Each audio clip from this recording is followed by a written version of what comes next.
Cheer. Welcome to Club Shada episode 226. Yeah, I hope everybody's doing good. I hope everybody is in good spirits. If you're feeling good, already put some fire in the chat. What else I want to say? This show is brought to you by something cool. I think now I can reverse the screen for me so that when I do this, it does. Let me try. Don't mind me. You know me, I try stuff. Bandwidth, camera effects, comment text, that's not here. Option, output, video monitor, mirror. This didn't do shit. Alright, so maybe not. Maybe it's the other one. Where is it, by the way?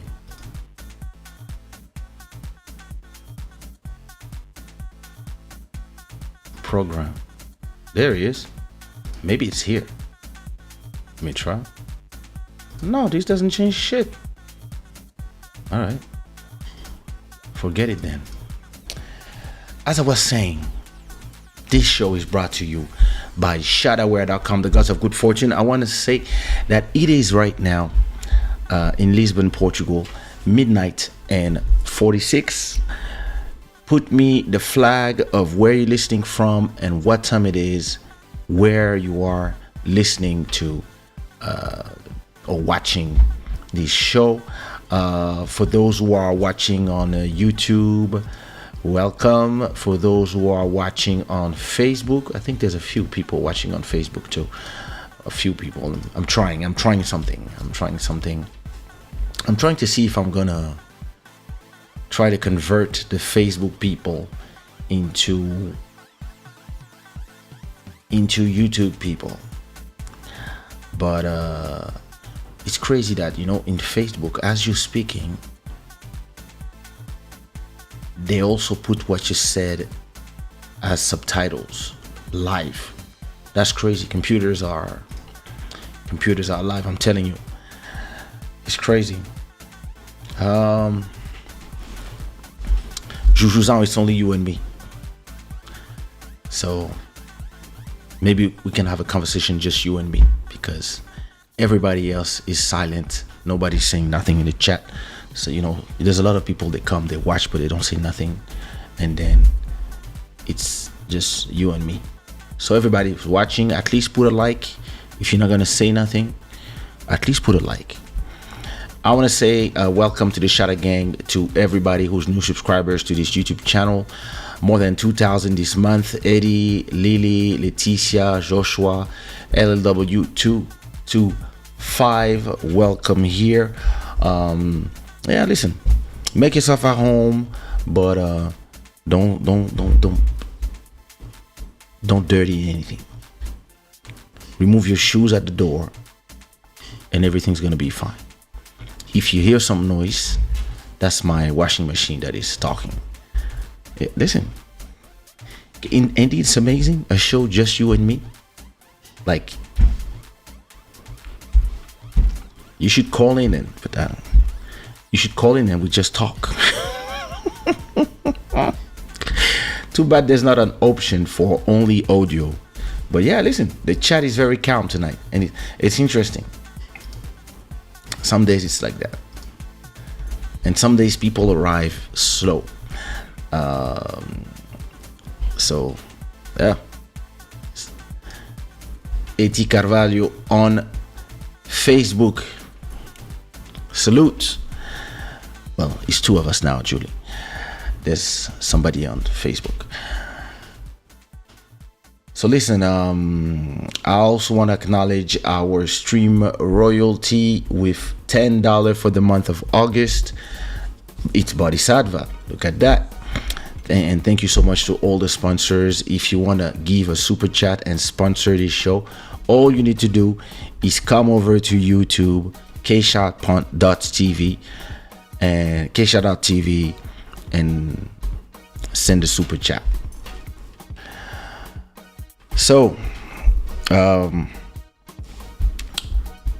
what do you want to do, Julie? You wanna wait for people, or you wanna start talking straight? And those who arrive late, well, they'll catch the replay, or maybe they didn't get a notification. Who knows? I don't know. With this YouTube thing, you know what I forgot to do? I forgot to tweet that I was live.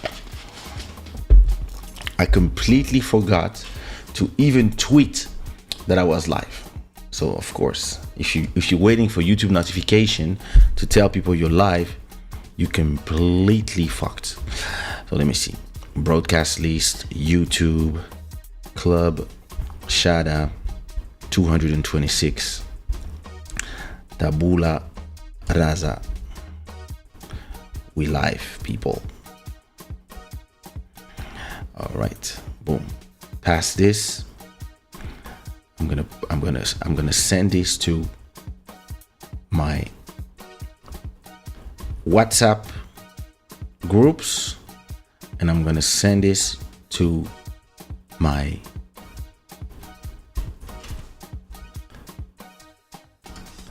what up, Cedric? Big up. Toleka. It's cool from time to time to come on Facebook, to tell the people from Facebook to come on YouTube. But it's good because the program that I use to do my live stream is a program that also now can stream to both places at the same time. I can even stream to Twitch if I have enough bandwidth. I can add Twitch, I can add Twitter, I can add a bunch of other places. So I'm testing tonight. I'm testing a double stream. I can even stream to Facebook pages, plus Facebook groups, plus my Facebook personal profile. So I can try all of them and see. But you need to have enough internet to do that, of course, so that the quality is good for the people watching. Bruno, don't forget that in 10 days I'm in Algarve. Bruno, Bruno, the problem with the name as you do it, Bruno, is that it could be a Bruno that I don't know that's speaking. Oh, I left the door open. Oh my God. I'm assuming I'm speaking to Bruno Musica. But imagine if it's somebody else. What do we do?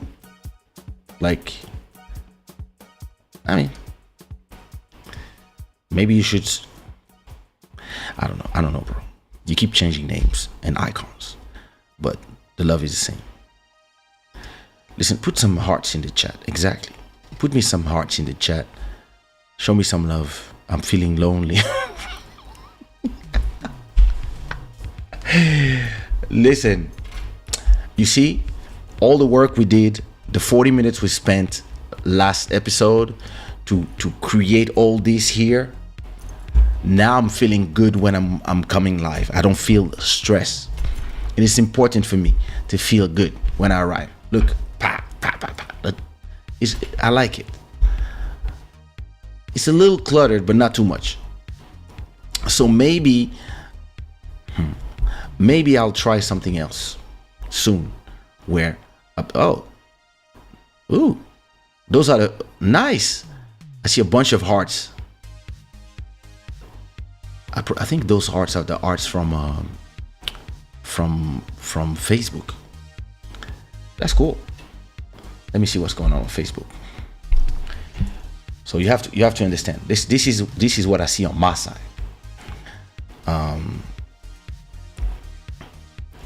Yeah, that's all I need. Listen. What do I need? What else do I need? One good woman with assets that are the size of 3. That's all I need. All right. To show you what I see on my side, right? As I'm monitoring, right? I got from one side, I can see all the data on Facebook. So there's 9 people watching for now on YouTube, sorry, and only one person is saying something. Everybody else, they are spies. And then you got Facebook, where you can see that, I don't know how many, 4 people. Okay, all right. And then you have the Facebook comments, but me, I have everything. So this is how it works. I can monitor from what's going on in both sides, right? And on my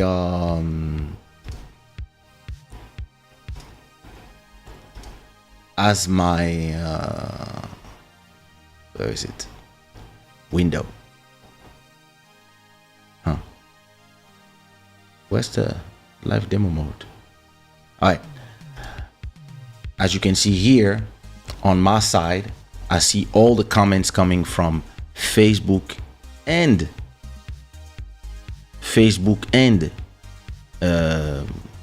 YouTube. So that's cool. I can see the chats that are going on in both sides. Only sad part is, yeah, if there's a chat going on Facebook, the people from Facebook cannot see it. But as I'm putting the relevant comments up there, it's okay. So that's the way I see it, and it's cool. I actually like it. It's very interesting to test.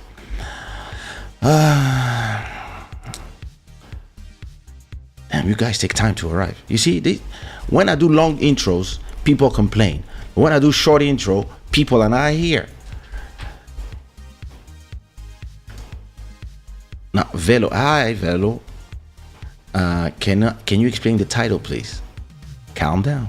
I always explain the title, but that's not now. You need to stay another 20-30 minutes when I'm going to talk about the main subject, which is Tabula Rasa. But yeah, stick around and you will understand. Oh, Joel, amen. How are you, brother?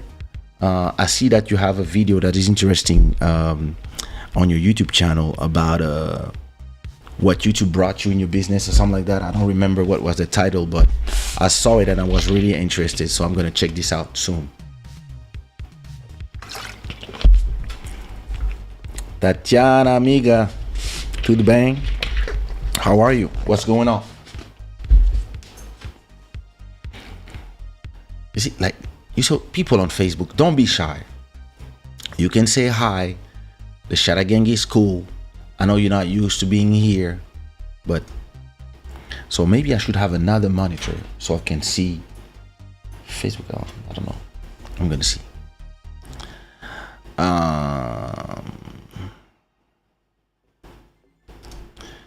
So great, Kaysha. Can you tell me what is the music you like the most? Mine is Don't Change. Oh, I like that song. Well, listen, I have a lot of things to talk about. So, but I don't have a particular music I like the most. I like all my kids. All right, listen. This is what I like to hear. I want to do a follow up to something we talked about. We talked about it, and I think it happened while we were talking about it. So if you remember, when was it? The Monday, 2 days ago, we were talking about Kelis going crazy on Beyonce because Beyonce sampled her and she was not happy because she didn't get a phone call. And as I was looking at the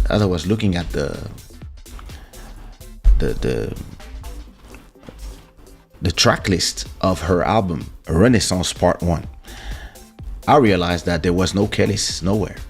And like I told you, nowadays it's not like back in the days. Back in the days, you could, once you release an album back in the days, once everything is on the CD, let me take out the CD. Back in the days, when the information is on the object, and especially here, back in the days, the things you write here, the credits, who's featured. If you do a mistake, it's over. It's over. Back in the days, once you do the mistake, yeah, all we could do back in the days when we did a mistake, in terms of the data, the information about an album.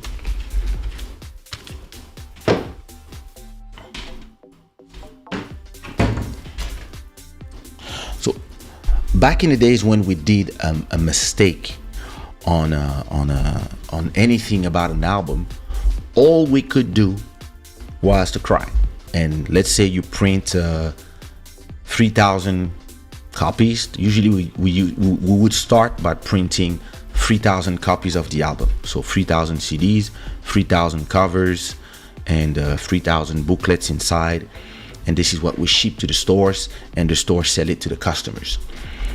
And when there was a mistake, you would be like, okay, listen, hopefully that's what I would tell the artist. I would be like, hey, listen, we made a mistake here, or there's a one word that is not typed right, or maybe it's I don't know, anything.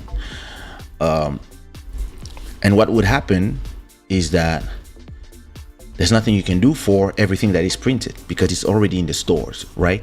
Or in the stock. So what you would tell the artist is, hey, listen, we're gonna do a new version of the album with corrections.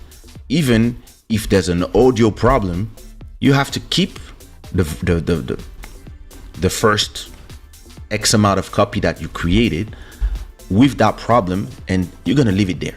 And there's nothing you can do. You cannot turn it in. You cannot change this problem.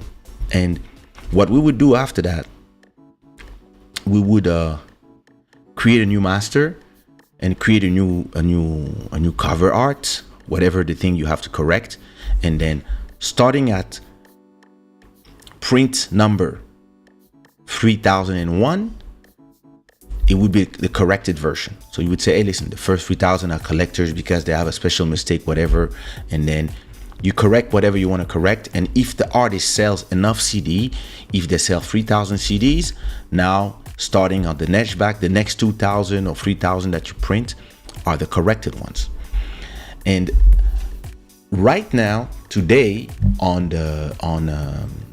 me go to Spotify.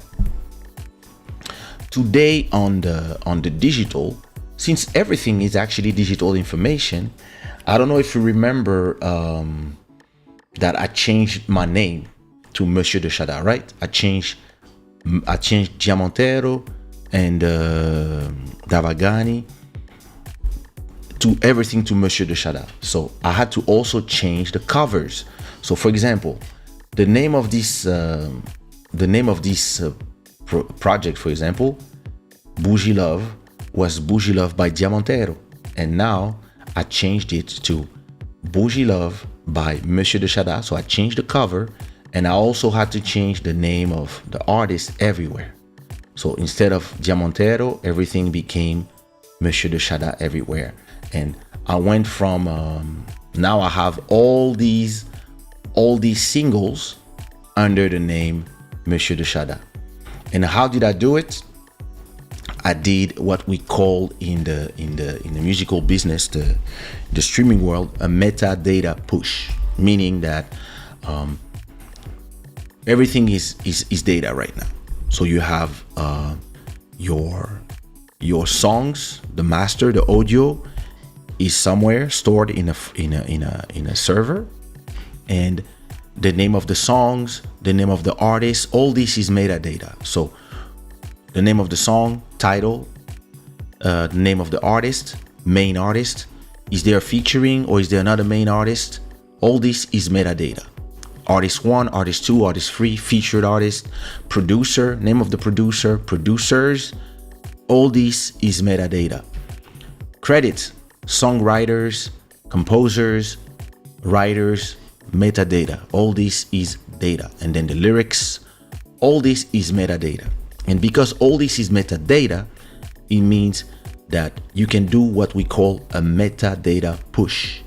What is a metadata push? Let's say that I have this song called, for example, I have this song called Across the Sea. Spotify, there you go. I have this song that I did called Under Diamant. So you see, my metadata for now, it has not been pushed completely because I asked them to change the cover. It's not done yet, but it's gonna be changed. But you see, the name of the artist now is Monsieur de Shada, but this is still the old cover. Now you're gonna have you have the Diamantero logo, but you soon will have the Monsieur de Shada logo instead. But let's say I did Across the Sea, that's the name of the song, but let's say I forget one S and I just put Across the Sea with one S. I can send a metadata push, submit a correction to my distribution, my digital distribution, or directly to Spotify and all the other platforms. But it's better to do with your distribution because your distribution will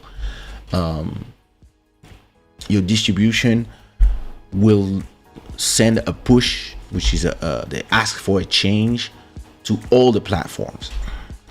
So let's say I say, oh damn, Across the Sea, I forgot one S.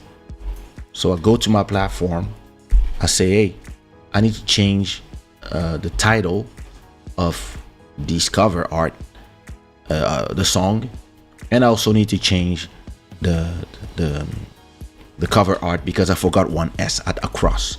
And I can also say, oh, by the way, I forgot to put that the writer of the song. So if you see the credits, you can see who's the performer, who's the writer, that's me, who produced the song, that's me, and the name of the label, right? Now, let's say I forgot to add, let's say, I don't know, I composed with somebody else. Let's say I forgot to put the name of Bodhisattva. So I can just ask for a metadata push to the platforms and say, hey, please update the name to Across with 2S and update the writers, add this person. And that's exactly what Beyonce did. Listen. Kelis went on her rage, start, pushing a lot of videos on the internet, and everybody talked about it. And Beyonce doesn't like the drama. And actually, Beyonce is in her right. We talked about it already. Beyonce is in her right and Kelis is in her right in a certain point, in a certain way. But in when we talk about business, like I told you Monday, when we talk about business, Beyonce went by all the rules. She asked the song owners, the copyright owners, what she had to do, and that's it. And she thought it was good to put Kelis as a featuring since you are on the song. And yeah, she put her with songwriting credits as well. And now that Kelis did all her kerfuffle and did all her noise on the internet, what happened? Beyonce and her team probably, Beyonce called the producer of the original track and said, yo, you have 24 hours or you have 1 hour to do me the same track and without the sample. I don't want Kelis' voice in there, and I don't want any sample from Milkshake in there. And they also call the copyright societies and they remove anything that has to do with Kelis in the rights. And they did a metadata push after that when they did a new version of the song without Kelis and without the sample of Milkshake. And they just say to the platforms, this is the new master, replace this master with another one. It's something that I do all the time when there's a problem with a mix or something. Sometimes I say, hey, I need a new version. Poof. So you change, you add a new audio, and you also change the title. And she removed Kelis from everything of the album. So you can see it in two ways. You can say to yourself, oh, Beyonce was respectful of Kelis' of Kelly's struggle, and she was like, hey, listen, I'm sorry. I thought you were happy that I used your song and that I put you as a featuring. Apparently, this is causing trouble. So you know what? I'll remove you. So, and sorry that I create any bad blood in your system. You could see it from that perspective, or you can see it from my perspective, which is the way I would feel if I was Beyonce, which is, what? Just remove that person, and yeah, happy now.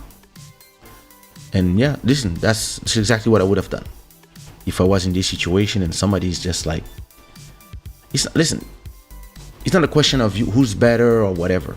It's just at a point you're doing all this noise and you don't want to be there, then peace. You know, peace, enjoy, good life. And because all she was saying, like, yeah, I deserve my phone call. She could have called me. Like I said before, she doesn't have to call you. Yeah, she can call you. She doesn't have to. What she has to do is make sure that her business is done correctly. And the business done correctly doesn't involve calling you. If I don't have to call you to sample your song, I don't have to call you. When I sample a song, or if I do a cover, it's different. But when I sample a song, or when I need the authorization to put a song in a compilation, this is a good example. Let's say I need a song that is produced by Nichols, or by Section Zouk, or by Ali Angel, or by anybody. And let's say I need to put Princess Lover, Les Bons Êtres, a song one of my favorite songs from Princess Lover. Let's say I'm doing a Zouk compilation and I want to put this song inside of my compilation. What do? I call the owner of the song. The owner of the song is not Princess Lover. The owner of the song is Harold Sangamalon from Section Zouk Records, my old partner. I call him. I say, bro, hey, I want to put this song in my compilation. How much? Or can I have the authorization? And maybe he's gonna say, oh, by the way, let's do an exchange because I also wanted to put your song, One Love, or maybe your song from Vandame, your last song, Love This Song. I want to put it in my Kizomba compilation. I said, okay. You put your song in your compilation. In exchange, I put my song in my compilation. And the artists have nothing to do with this conversation. It's a conversation. It's a business conversation.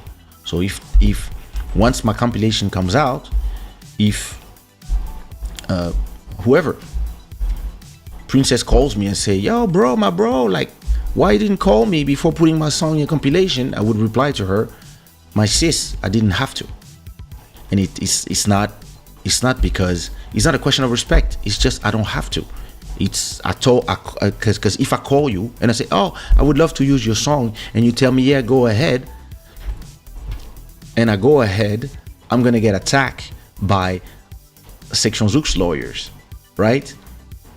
And I will be like, no, but the artist told me that I could. The artist don't have nothing to do with that.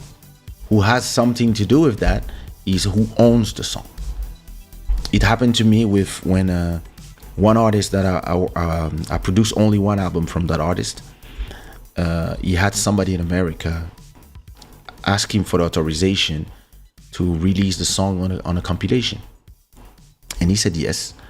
And then I realized that there's a song in a compilation. And I'm like, yo, who's using my master? Who's using a song that I own? And I sent a message and I said, hey guys, you are using a song that you cannot use. So what's going on? And they told me, we asked the permission to the artist. And I said, the artist cannot give you any permission. The masters belongs to Sushiraw. That's me. And they were like, so what can we do? I said, you can remove the song from your compilation. That's all you can do because it's not authorized. And they had to do it. Because, yeah, I don't remember what was it was not just because it was a compilation. There was something different that they did that I didn't authorize. So I was like, yeah, first, remove the song from your compilation or take down your compilation because I'm going to have it take down anyway. You take down your compilation You do a 4 more requests, and then I'll reply to you, and then we'll see. And yeah, they just removed the song from the compilation. And I said, next time, I mean, because not everybody understands the business, but I told them next time, understand that who you have to ask for the permission is the right owners. The right owners, not the singers. Because the singers will tell you, oh, that's my song. Yeah, it's a song that you wrote. That's true. That's your song. But the master is not yours. So those are the little things. And that's exactly the conversation with Kelis. Kelis, like, she's asking for a phone call that in reality, Beyonce was like, yo, I'm busy. It's like, oh, you want a phone call? See what I mean? And maybe she called her after, and maybe, listen, maybe there's a third option. Maybe they talk to each other. And she said, nah, listen, with all the trouble around this song, I would love to be removed from the song. And Beyonce said, all right, sis, bye. But I doubt it. I believe she did a petty move like I would have done, because I would have done the same thing. I would have just be like, yeah, all right, just remove you from everything. Happened to, I don't remember what project that I had this thing, and I just took down the whole compilation. I was like, I don't care. Like, and then the person that was yelling a lot, because you know the people, they don't call you to yell. They yell to the internet. They yell to whoever wants to hear them, so they believe that they're strong at that moment.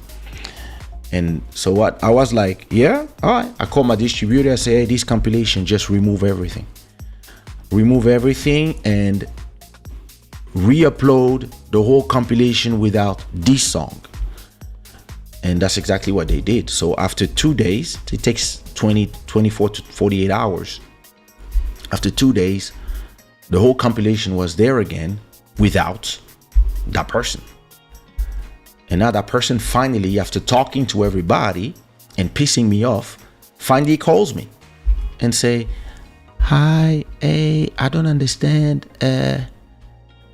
You removed my song, but hey, you know, I was talking, but I didn't want you to remove the song, because I was like, bye.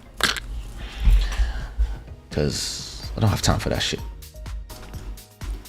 People. You see, the Shada gang, everybody is like 40 minutes late. You're now saying hello. Pissed. These people are crazy.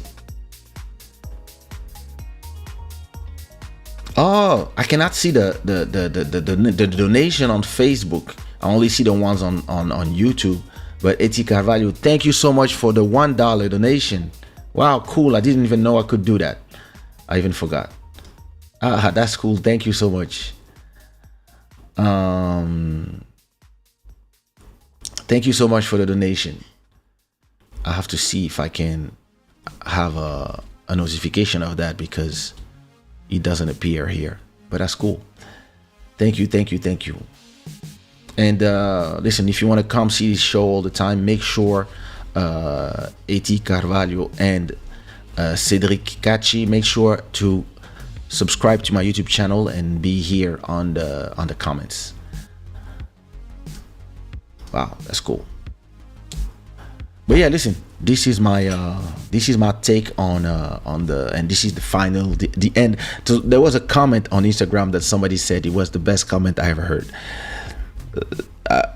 About that, somebody said grand opening, grand closing. That's exactly that. You did a lot of noise, and the person said, well, you know what? All right, no problem. Just removed you. You happy? There you go. Because you couldn't say anything in terms of business, but I think she attacked the wrong person. She has a problem with somebody, and that's her word against theirs. And nobody was there, so we cannot say something. And Beyonce was not there either. She just liked that song, and or maybe somebody said, hey, we could use that sample, and that's it. And she said, yeah, that's a good idea. Clear it with your team. Her team clears it. Like, people, listen, when you're a billionaire, there's some things that you're not gonna do. You're gonna have assistants to clear the songs, do this, Like, look, I'm doing this whole show by myself. The editing of the videos, the lighting, everything is done by myself. You think that if I was a multimillionaire, I would take care of the computer, I would take care of the cameras, I would take care of the lights, the sound, or editing the things? I wouldn't do none of that. I would have assistants, that's their job. I would have a studio out of my house, not on my living room. And in this studio, I would just come, and when I come for the show, everything is ready. And I would have a team. That's what they do. Somebody with my subject, somebody checking the comments, somebody moderating, etc., etc. This is normal.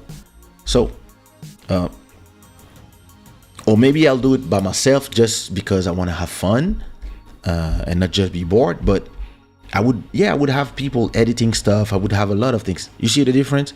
And I don't believe that Beyonce is here clearing her things. She has a whole company called Parkwood Entertainment. It's a whole label that belongs to her, that takes care of all her business. She have a bunch of assistants for everything: nails, hair, contracts, lawyer 1, lawyer 10, lawyer 20, people to clear all these things, writers, all that stuff. It's not done by her. So when you have Kelis saying, yeah, I want my phone call, I'm sorry, that's bullshit. I mean, I have other things to do to call you. Like, it's not like if it's we're talking about, what's her name, about Kelly Rowland. It's not Kelly Rowland. It's not like Kelly is her sister. They call each other all the time. They're friends. Like, yeah, I know you in the business, but you see what I mean? Like, and being in the business, there's a lot of things, there's a lot of times that I have stuff that I do, and I don't have to speak to no artist to do them, because it's none of their business. Simple as that. And if they're like, yeah, but you could have called me before, and I'm like, I could, but I don't have to. That's the difference. And when you don't have to, maybe you're busy, maybe you're just like, hey, I hope everything is fine, and that's it. You see what I mean? That's where I believe that, yeah, she messed up, and that's the result. Now she just has been removed from that. So listen, I don't know how much people, I mean, I'm sure, listen, she's a queen herself. She's a very talented artist. She has a lot of people listening to her, millions of people. So she's making money from her songs. It's not like she's not somebody that is in problem, and she has her own singles. She makes lots of streams. I think she gets her money. Like, so it's just that I believe that it was a mistake from her part. As I told you, I know a lot of people, sometimes they know they are right, or they feel they are right, but then they do it wrong. If you want to really know my whole opinion, watch the episode from last time, because I'm not going to repeat myself of all the thing. I have to say hi to everybody. Listen, you guys didn't tell me, now that you just arrived, listen, it is 1:23 in Portugal. You guys are late. 1:23 in Lisbon, Portugal. Put the time, put the name, put what time it is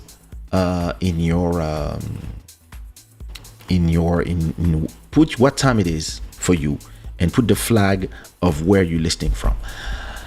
As always, my God. So where was I? Les vrais savent. Can you also Facebook live chat? If yes, then I'll rather be there. Yeah? Listen, I prefer personally, I prefer YouTube. But I mean, today you can go on Facebook if you want. The only problem with Facebook is that right, is that, first of all, I don't do live on Facebook all the time, and if somebody's speaking on the chat, you will not see their live chat. You will only see the chat from the people who are on Facebook, and most people I'm more on YouTube because this show has been doing hundreds of episodes on YouTube. But yeah, you can be on both. The artwork of Renaissance is so beautiful, the photos, etc. I didn't check. I just saw the main artwork. Is a mistake made on purpose on a track or on the wait a minute. Is a mistake made on purpose? A mistake made on purpose? I mean, a mistake is not made on purpose, but is a mistake made on purpose on a track or on a CD be a good strategy for an artist? Like to make people talk about it more. Yeah, I'm sure. Depend what the mistake is. But you have to be careful because when you deceive people, they might find it funny the first time, and then they might start getting angry. So you have to be careful of with this type of thing.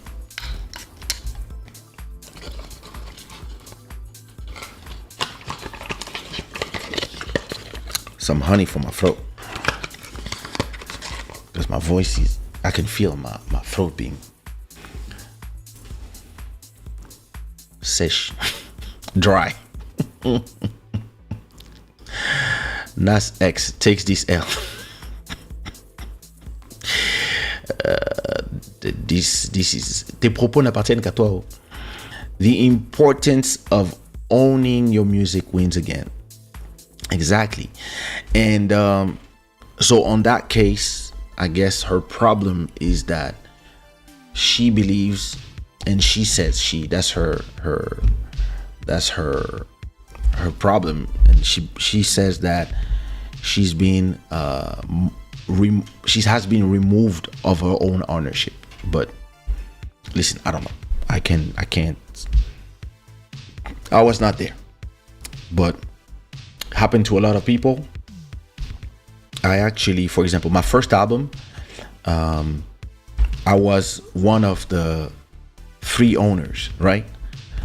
So when Sony came and signed my album, I became a Sony music artist under the label, the sub-label Globe Music, which was also under the sub-label Endor. But when I got signed, I was so happy to be on Sony that I just signed the contract. And I mean, I read the contract. I had people read the contract, but I mean, it was a standard contract. The only difference was that I had an artist contract, meaning that I was making 8% of all the money generated because I was not the person investing, right?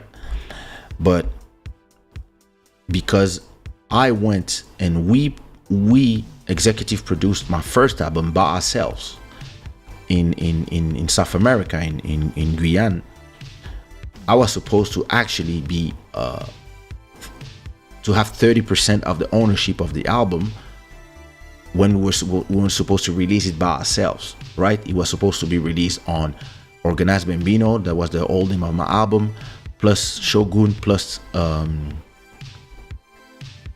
Vagabundo Records. So that was the 3 labels. And then when they came on Sony, they loved the album. They just signed me as an artist, and I end up just receiving 8%. But normally, as somebody who was the producer of the executive producer, one of the 3 executive producer of the albums, I should have had a bigger percentage than 8%. I should have had, I don't know, 28%, 30% of the money from the sales. But I didn't know nothing at that time, so I ended up just making 8% of the sales. And of course, the other 2, my 2 partners, they got compensated for their work. So Vagabundo got his all the expense of the studio paid back by Sony, and Shogun Jean-Claude had his work, his part bought by Sony. But my part, nobody bought it. But at that time, I didn't know nothing. And this is, I mean, it's fine. You learn. And actually, after 7 years, when my label exploded, I went back and I bought my masters from my first album and my second album that to those people. And now I own 100% of my catalog. So, but before wanting to be the owner of my catalog, yo, I didn't know nothing about it, so I didn't want it. You see what I mean? Before knowing about producers' right, like neighboring rights, copyrights, publishing rights, author rights, composer rights. You know that if you just play conga on a song, there's rights for you too. For one song, there's 9,000 different rights. But if you don't know about them, you don't feel that you want them because it's ignorance, right? But once I knew about all these things, my goal became to recuperate all my masters. And then that's what I did. So I don't know how she arrived there. You know, they were all young and had managers and etc. And sometimes, you know, some stuff are not right, but I don't know if it's, yeah, listen, it's but yeah, own your shit. But a lot of people don't want to own their stuff. They just want to be taken by the hand. That's the other problem. Listen, the washing machine is making a bunch of noise. Give me a second.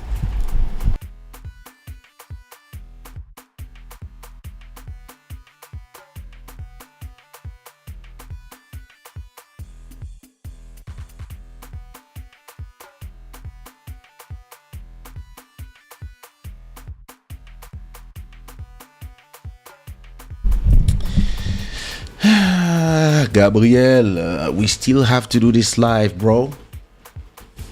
I hope you're doing good. Huh? Oh, stop Facebook. Stop working. Hey, Malcolm Beast, what up? Yep. Take them notes. Mbote na yo. So you see, a good thing now, a good thing from this new version of Ecamm is that link in the description. Back in the days, if you put a comment and one moderator remove it, or if it just, or if you remove your own comments, I would still have it here.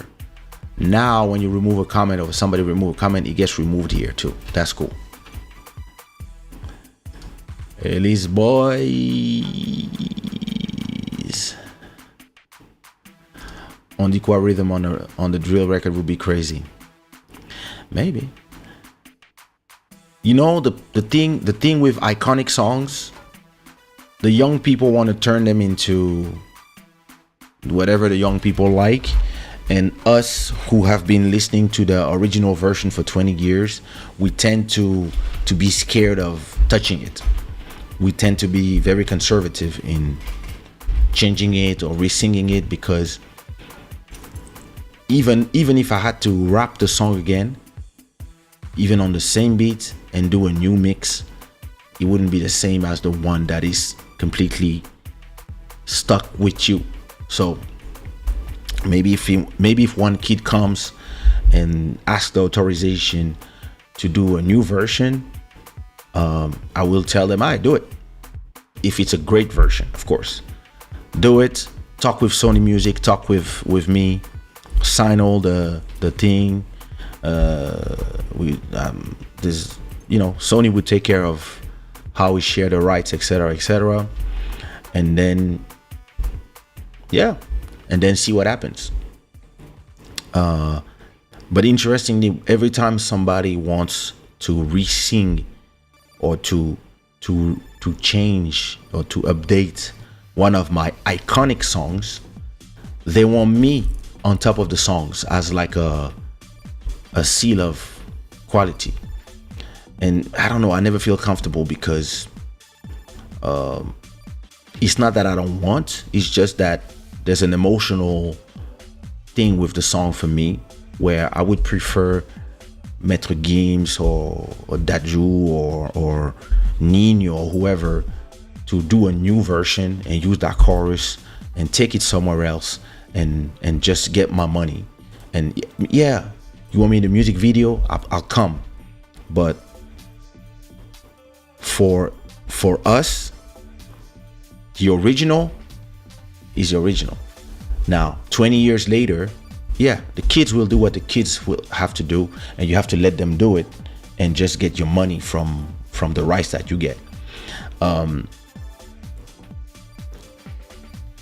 remember there's two brothers from Togo, Tufan. They came here because they did a version of Oulé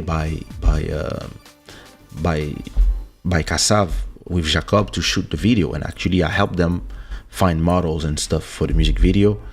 And I when Jacob was here, I would always help him out with anything he needs, so I came to just stay there and in case he needs anything during the music video.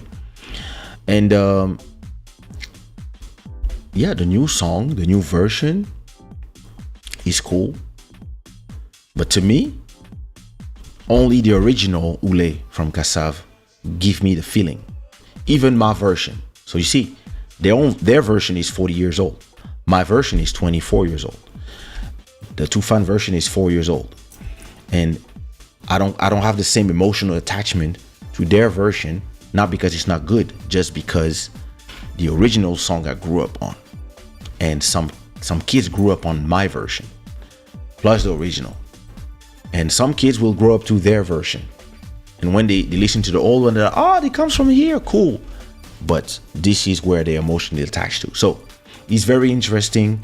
And once you have a song that is iconic, you have to protect it as well. You don't have to start letting anybody that has an idea come and destroy your work. You have to be protective of it.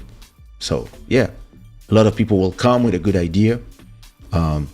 Sometimes it might be a good idea, but if the artist is completely unknown, it's not a good idea, because it's a shot in the water. It's just like pissing in the wind. You're doing a new version by somebody that is trying to make it using your stuff, and because nobody knows him, it's not gonna work. Now if Maître Gims come with his millions of followers and does a version that is not good, I'm gonna say the same thing. I'm gonna be, you're the right person, but that's not the right that's not the right way to do it.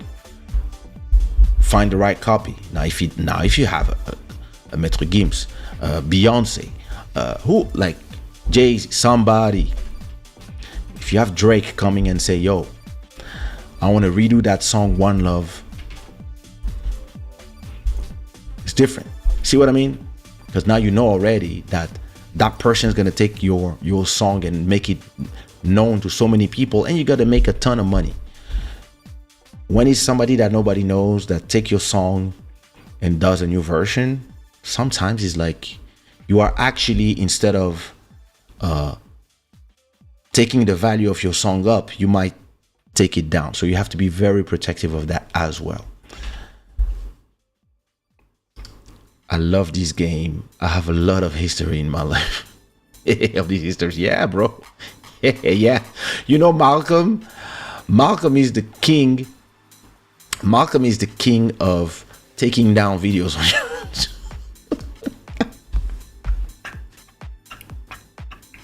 Yo, Malcolm is the king of that. People love to use Malcolm's music and dance on it on YouTube. And Malcolm is like, oh, either I monetize or I take it down.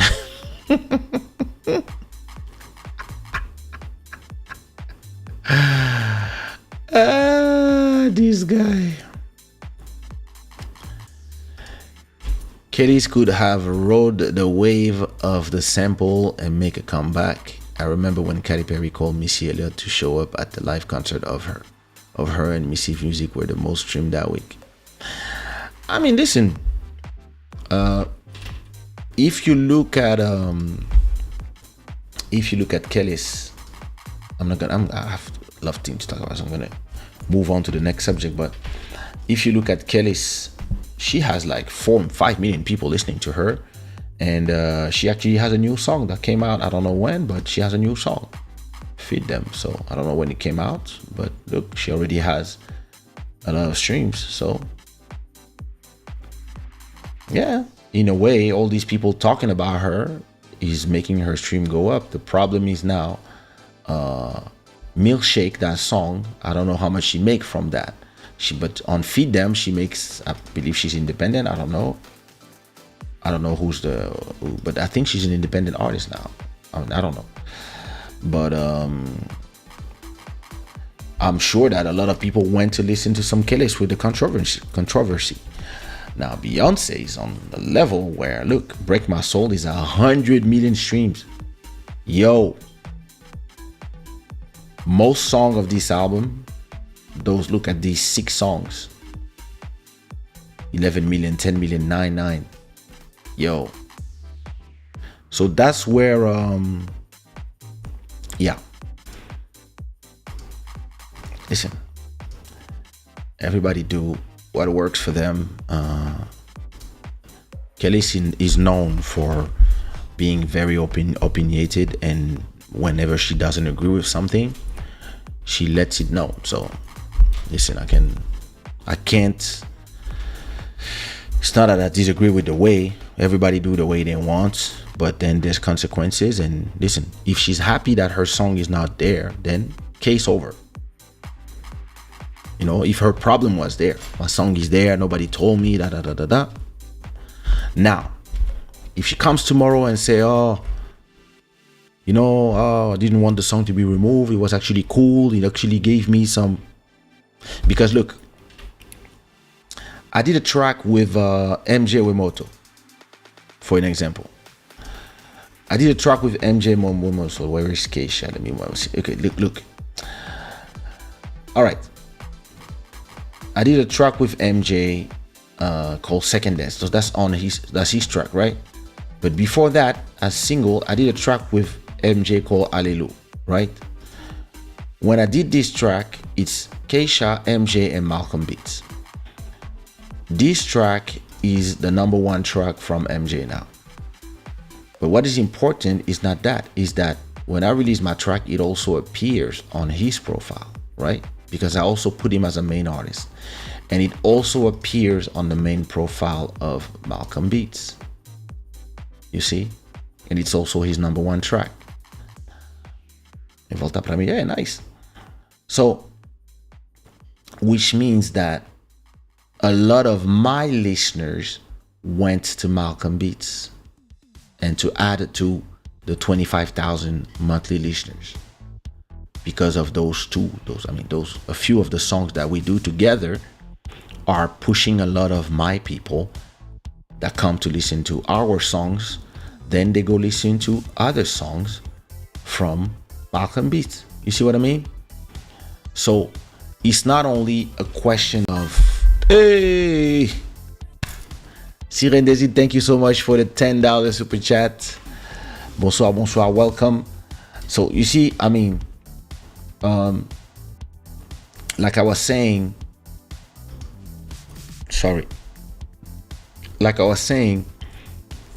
personally, if Beyonce used one of my songs, I would know, because me is different. I'm not like Kelis. I own the writing, the composing, the publishing, the copyrights. So I own 100% of everything. So before using my tracks, they are very serious people. I would have all the paperwork done, right? But if she used one of my songs, so I'm not like Kelis. I don't have 5 million people listening to me every month. I only have 300,000 people. But if Beyonce put me as a featuring of one song, I'm gonna go from 300,000 people listening to me So how many people Beyonce has? Let me see. How many people are listening to Beyonce every month? But me, I'm a numbers guy, so it's different. Okay, wait, this is the Beyonce track. All right.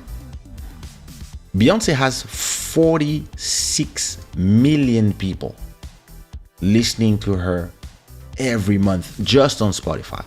So 46 million people.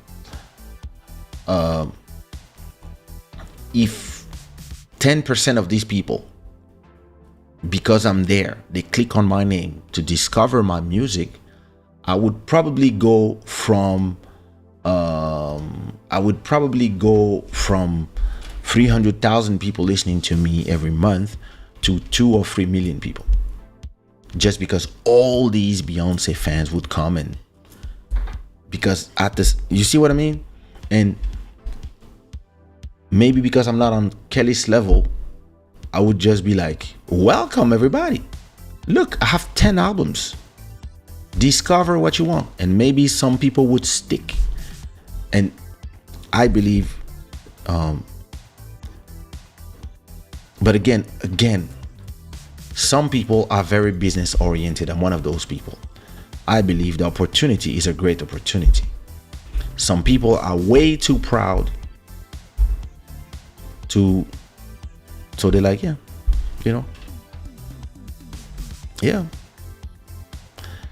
it is what it is. Everybody will do how they want. I have to thank you for the wonderful music. Thanks. Thank you so much, Mr. Carvalho.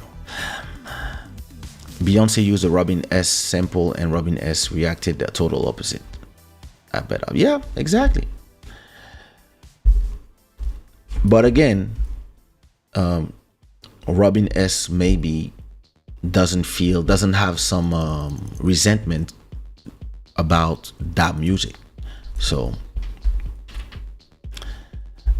who knows? And did she use the Robin S? I was asking myself because she just used the same instrument, but did she use it? Let me see. George, Beyonce, Christopher Stewart, Fred McMara, S. Carter, Terry is the Dream.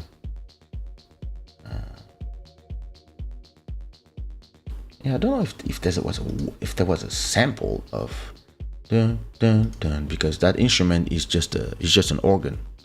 But hey, if she used her sample, and the reaction is, I mean, it's important. Like, especially, there's two types of legends.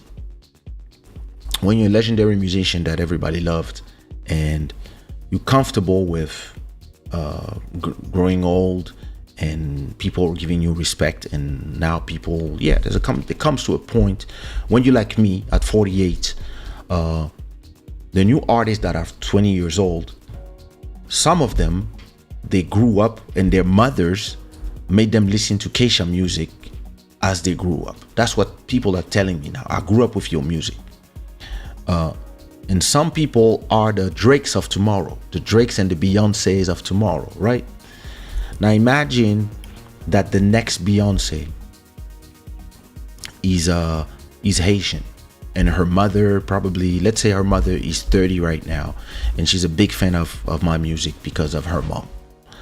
And right now the next Beyonce is 10 years old, and her mother is just listening to Kaysha all the time. And now the next Beyonce is 20, and she just blows up, and she's from Haitian origins, and or Congolese, whatever, and she has her first album coming, and it's huge. It's like, because we're now in the streaming business, so it's like, and let's say that this person says, oh, listen, I want to sing a song that my mom used to sing to me all the time, called One Love by an artist named Kaysha. Please get me the authorization. And I receive a message from her team, blah, blah, blah, blah, blah. We want this is Universal or whatever label, Sony, Warner, whatever, da, da, da, da. How does it work? Can we do a revenue share? Can we give you 4% on the revenue of of the song, or 10%, 20%, whatever you want, and can we share the writing? We know it's your song. Okay, who composed One Love? Me. Okay, who wrote the song? Me. Oh, who owns the master? Me. Oh, who's the publisher of the song? Sony Music. Okay, cool. So how much you want? Percentage. Listen, let's say, give me 60%. Or yeah, give me 60% of the song, and keep 40% to this girl. All right. They say, can we do 50-50? Okay, cool. Let's do 50-50. Boom, arrangement, business, negotiations, lawyers talk. Now she released One Love. So One Love came out in 2003. We are in 2022. So if this girl is 15 now, no, if this girl is 10 now, by the way she's 20, we will be in 2023. So One Love will be 30 years old. All right. So I will be 58. Now, I don't know if I will be so active in music, doing my club Shada. What else? I don't know what I will do. Crypto millionaire, NFT, who knows? But now there's this girl that was not even born when One Love came out, that just released a song, and she's the biggest artist of the world. And all of a sudden, all my old songs start blowing up again, and I'm making a ton of money because she's huge. She's the new Michael Jackson. You think I'm gonna be here saying, I want my phone call? Fuck that. I want my money. But that's me. I'm a businessman. Some people, they are just artists and they don't care about the money. They just want their respect. So you know what? There you go. You're not on the song anymore. Peace, One Love. It was 2:23 30 minutes ago when I asked in France. 7:23 in the US. 2:54 in France. 2:54 in Paris. It was Portugal, same time. 8:23 in Canada. What up, Emery? 8:23 in Ontario. The future sound B, what up? I end up using the version with more bass in the end. It ended up being the one I preferred. Oh, Kelis boys, happy birthday in Europe. Everybody put some cakes in the chat for Kelis boys, and that's her birthday. Let me put some cakes. Let me put some cakes myself. There you go. Where's the cake emojis? Cake. Yay.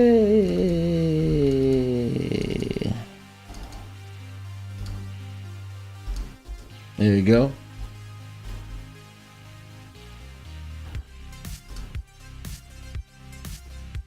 Why is my cake not appearing? There you go. Boom.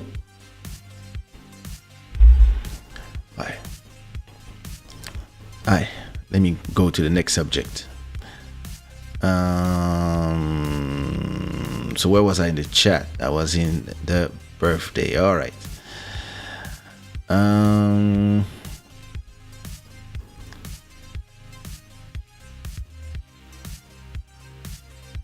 La milliardaire, what up? What's good, Emmanuel?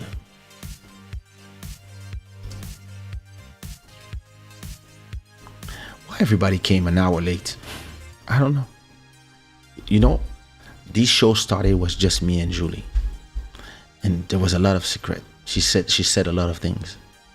We removed it from the chat before you arrived, just for you to know. What you mean my level is different now? I have no clue what you're saying. You mean level in terms of level or value? Some artists are business minded, some are not. But that's the thing. I don't know who said that, but somebody said if you're an artist and you are not also a business person, you are missing the whole point. I don't remember who said that.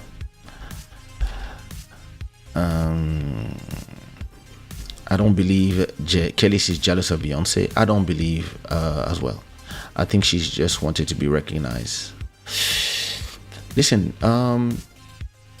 at my small level, I know a lot of artists that I know some people that are problematic, and I know some people that, yeah, they have a strange thing with the people who are way more successful than them. And they will say I'm not jealous, and I don't think it's jealousy, but yeah, sometimes they just have some resentment because of the way their career went or whatever, anything.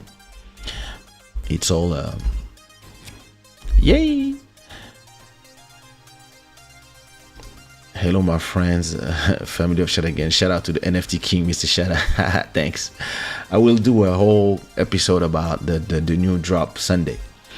That's gonna be cool. I will explain a lot of the things as well, so be sure to check it out. MJ. Bon shows, what up? Shada gang, what is your favorite songs of Renaissance? I told you which were mine, but I forgot. Yeah, happy birthday, Eddie's boys. Wee.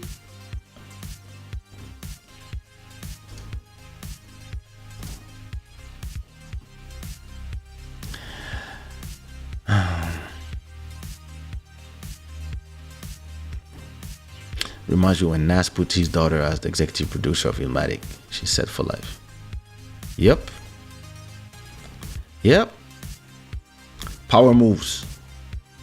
Power moves.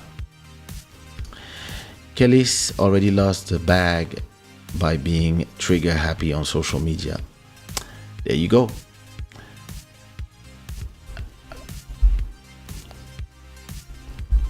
Only her knows if she's happy, but she will tell you that she's happy. So I don't know. I can't. I personally, if I was her manager, or I would be like, that was not a good move. Personally, that's me. But I understand where she comes from. I still believe that those things, dealing on that level, you can do all this privately. You don't need to do it on social media. But yeah. Listen. Let me remove these from my list because I'm tired of talking about this. I wanted to talk about Instagram, but I don't have time. I'm going to leave it for Sunday. So I'm going to go to the Tabula Rasa. All right. Who is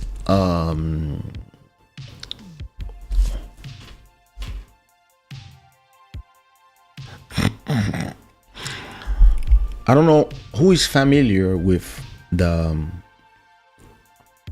concept of la Tabula Rasa. I think it's a Greek. Let me see what it is.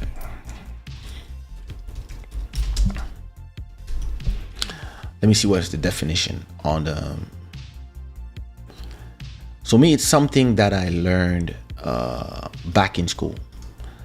Back when I was in school, philosophy class, and there's a lot of things that I learned in philosophy that actually shaped my way of life.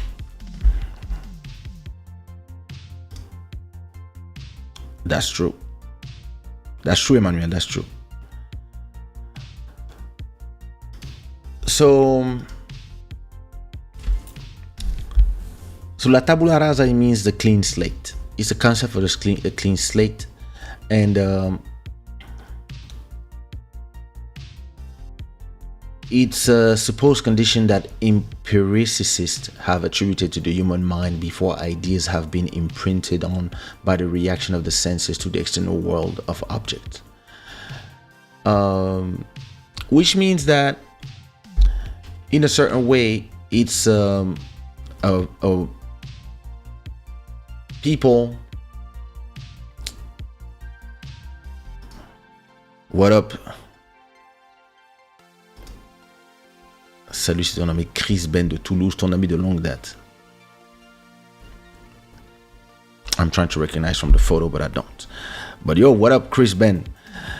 So you know what they believe is that the mind is born completely empty, like a white piece of paper, and it's the connection with the outside world that will create your personality, because when you're born, you're just born, and then as you move on life and you're interacting with people and everything else, this is when you start developing your personality. And the way I always took it, because you know the reason why I like Buddhism is that, contrary to a lot of other religions, I see it more like a philosophy instead of dogmas that are imposed on people. I believe that, and this is also why I hate cancel culture. I don't like all these activist groups, because they don't want to be understood, they want to impose. And the concept of the Tabula Rasa, the way I always used it personally, is, you see, if life is a table, and let's say you have your parents, experience with your parents, experience with your friends, experience with family, and this is what is slowly filling your table with different objects, right? So you're gonna put something here, put something there, and all these become, let's say this is your table. And then you might arrive to your life where you might arrive at a point in your life where you're so full of experiences, and all these experiences, some of them become intelligence, some of them are the fabric of your personality, some of them are traumas as well, and some of them are victories. And as you are moving on life, you are filling your table with a lot of objects, memories, good things, bad things. And some people, they keep everything on the table forever. And look, the concept of the Tabula Rasa is at a point, the question of the way I use it personally is that at a point in life, sometimes you just have to take everything and remove everything from the table, so you can start new, and you can start and you can add some space for new things on the table.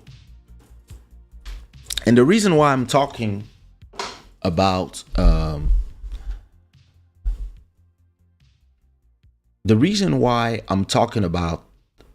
these concepts is because I was talking with a friend. And I was telling him, you know, every time I speak to you, you always talk to me about traumas and about weights that you are lifting and that you are dragging from the past. And some of these weight is not even your weight. Some of these weight is the weight from your parents that you decide, they didn't ask you, but you decide to take them, and you decide to continue lifting whatever they left you. And at the same time, you complain that you don't move fast enough to your liking. So this becomes a problem because instead of living your life, you don't start your life with your own slate.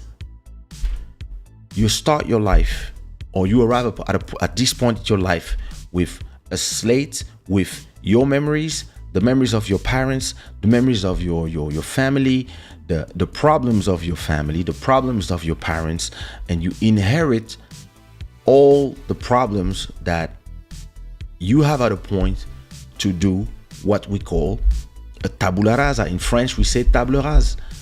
You have at a point to clean your slate and to decide to move away from your life.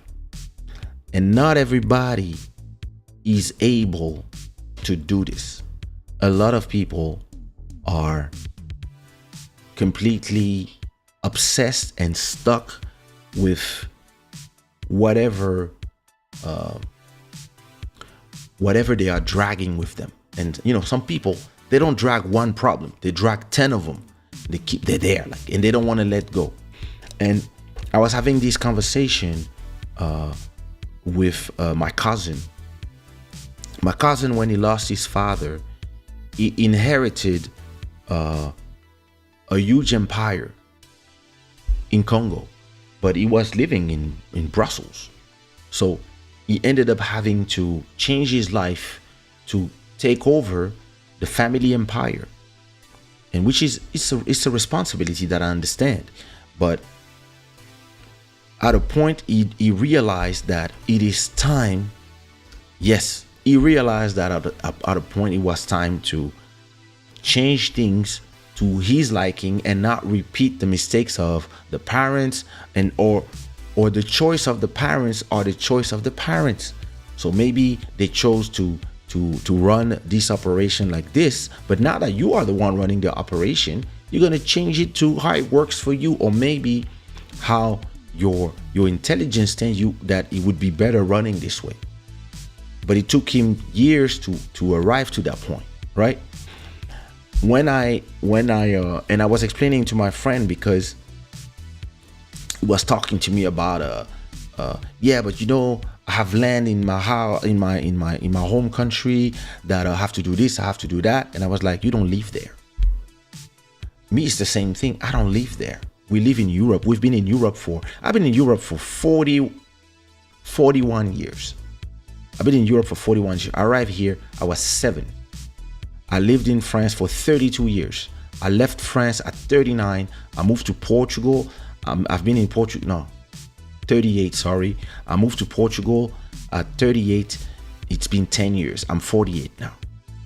So it means that when I decided to move away from France, I did my own tabula rasa. I decided that I was changing my label to a completely virtual label. I was giving freedom to all the artists of the label, because I didn't want, and in the business sense, it didn't make no sense to me to be in the Zouk business, because I was seeing it as a business that was failing. And I don't want to be. I was like, oh, I'm out. And I was just stressed out and tired of that city, the ways of people in France, etc. I was just done with it. So I didn't say, oh, let me move to Portugal and spend all my weekends in Paris. I moved.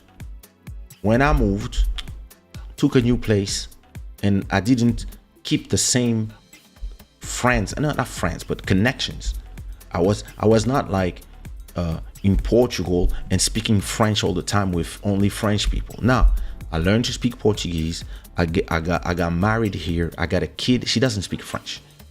And everybody, oh, you should teach her French. No, I don't. She will learn what she wants to learn. I prefer she speaks Portuguese, English, and Chinese, personally. And yeah, she can speak French as a fourth option, not because I don't like the language, but just because it makes more sense for her future. And when people tell me, yeah, but you have to teach her, it's because for them, they moved here maybe for financial reason, but their heart is still there. My heart is not there. My heart is here. And my vision is not there. My vision is this way, and it's here that it happens. So a lot of people they don't have this ability to, and the thing is not to forget everything you learned. The thing is not to forget who you are. The thing is, at a point, you have to start asking yourself, okay, am I in a crossroads in my life? We arrive in the crossroads of our lives every 7 years, 10 years. Once you are there, you have to ask yourself, which way I'm taking? Am I staying in the same course, or am I done with what I'm doing? Personally, when I left France, I was done with everything I did in the Zouk business. I felt it, and it was not that there was not more things to do. It's just that things were changing, and it was an opportunity to change, do something else. That's exactly what I did. I went completely digital. I left everything. Listen, apartment, furniture, computers, everything. I just came here with a laptop, my Mac, 2 boxers, 1 pair of jeans, and 2 t-shirts. That's it. And I came here to start something new. Yeah, I was already making my money, so I was doing my things online. But I didn't come here to recreate everything that I was doing in Paris in a new place. You see what I mean?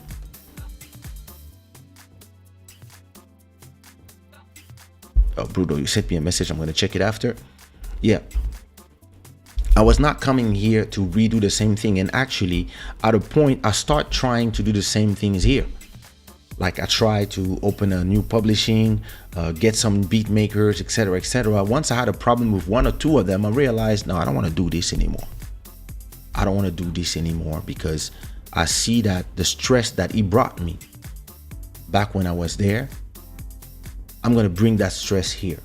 And the same thing, people were calling me from Paris to talk to me about all the bullshit from Paris. At a point, I start telling people, hey, when I call you to know about you, let's talk about the kids, let's talk about life, let's talk about movies, let's talk about series.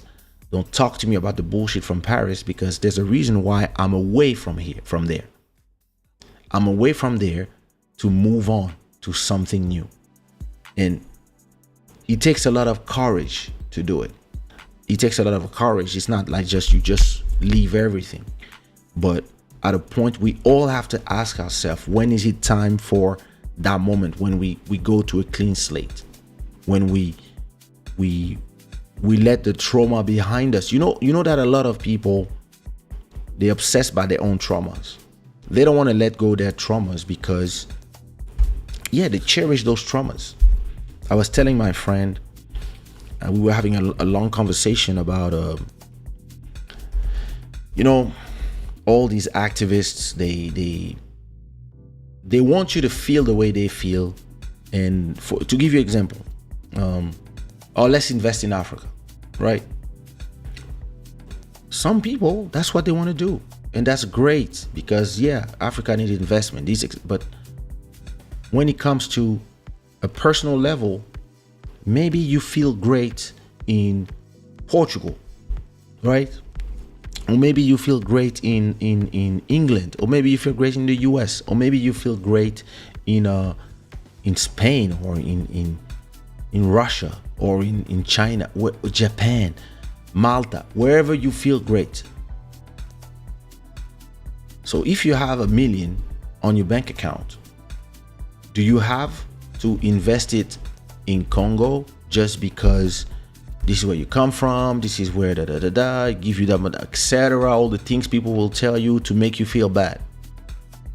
If your life is in Italy or wherever it is, and your family and your future, you see it in this country,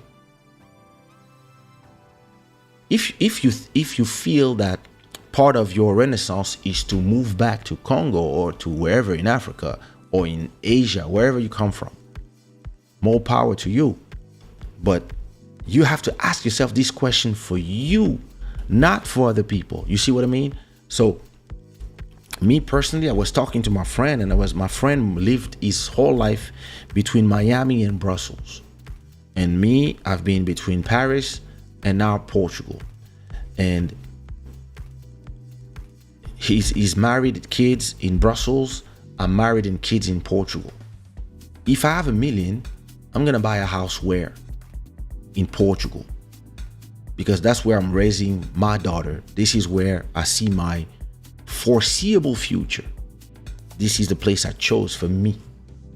Now, it doesn't mean that I wouldn't invest if I have another $1 million that I want to invest. Yeah, I might try some stuff in Congo or some other places, but I might invest it in Miami better. It's a personal thing. And a lot of people are trying to force you into the collective emotion of the change that and the things you have to drag with everybody else. But at a point, you need to be about yourself. You need to be about yourself and about, okay, what do I have on my slate? What do I have on the table? And when I need to clean the table to recreate my life and maybe to see what I'm keeping and what I'm not keeping, now you have to ask yourself, okay, where do I want to live? I was having this conversation with Bodhisattva actually 2 days ago. And we're talking about the future, about music, about DJing for him, about all these things. And I was telling him, and we were talking about, him not going to Central Africa for a long time, about him not the DJ business, about what he wants to do in the future. And I was telling him, hey bro, I'm 10 years older than you. I've went through that whole evolution from being a performing artist, doing shows every week, 2 times per week, to not doing shows and still making more money than yesterday. But I did this transition successfully because I was thinking of not doing shows 10 years before not doing shows. So 20 years ago, I was like, all right, listen, what's next? And I was preparing myself for the next phase of my life. And at a point when I moved to Portugal, I was still doing a lot of shows, but less than before, but still doing a lot of shows. But I was starting to make money from YouTube, make money from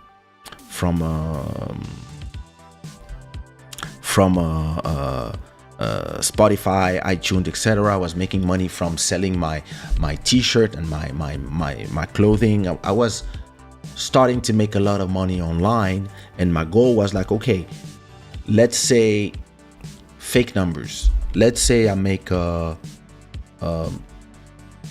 let's say my rent in Paris is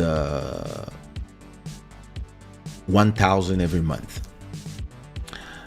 And life in Paris costs another 2,000 every month. So I need 3,000 to survive, right? And let's say I make, let's say every show I make 1,000, and every month I make 5 shows. So that's 5,000. And YouTube generates 500. So that's 505. And maybe copyrights, SACEM, whatever, is another 1,000. So that's 6,005 every month coming. And in 2008, I'm like, all right, listen, in around 2, 3, 4 years, I'm moving to Portugal. But in Portugal, it's going to be harder to do shows because instead of just taking a train, I'm going to have to take the planes every time somebody wants me to do a show in France. So I might take a plane and a train. So some people might not be able to afford it and whatever. And maybe the market is going to change. All right. I worked for 4 years to be able to turn the 5,000 coming from shows to 5,000 coming from the internet, meaning from Spotify, from YouTube, etc., etc. So what I did, I made sure that YouTube, instead of generating 500 per month, generated 1,005. And then the less shows I was doing, the more music I was putting online. And instead of thinking of hey, I want to do a hit. I want to have a hit because I want to be famous. I was like, I want to have catalog. Instead of doing a hit to be famous, I want to have catalog, because money is in the catalog. Money is when you have 10 songs that are all generating 100 every day. If you have, sorry, not every day, every month. If you have 10 songs that are generating 100 every day, that's 1,000 every month. 1,000 every month, that's one show. Eliminated. Now it's here. You do another 10 songs, 2,000. Another X, more videos on YouTube, etc. At a point when YouTube is generating 2,000 every month, and your Spotify is generating 2,000 every month, you at 4,000. That's when I was like, I can move to Portugal. I moved to Portugal, and my rent was 700 for something that was way bigger than what I had in Paris, and I was in front of the beach.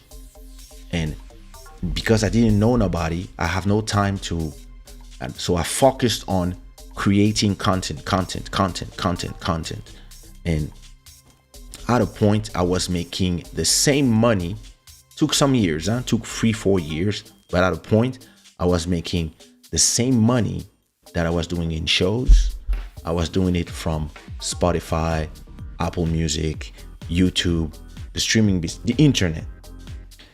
So at a point, I came to a point where I was like, I can live anywhere in the world. And that's where I decided, that's when I said to myself, okay, it's time.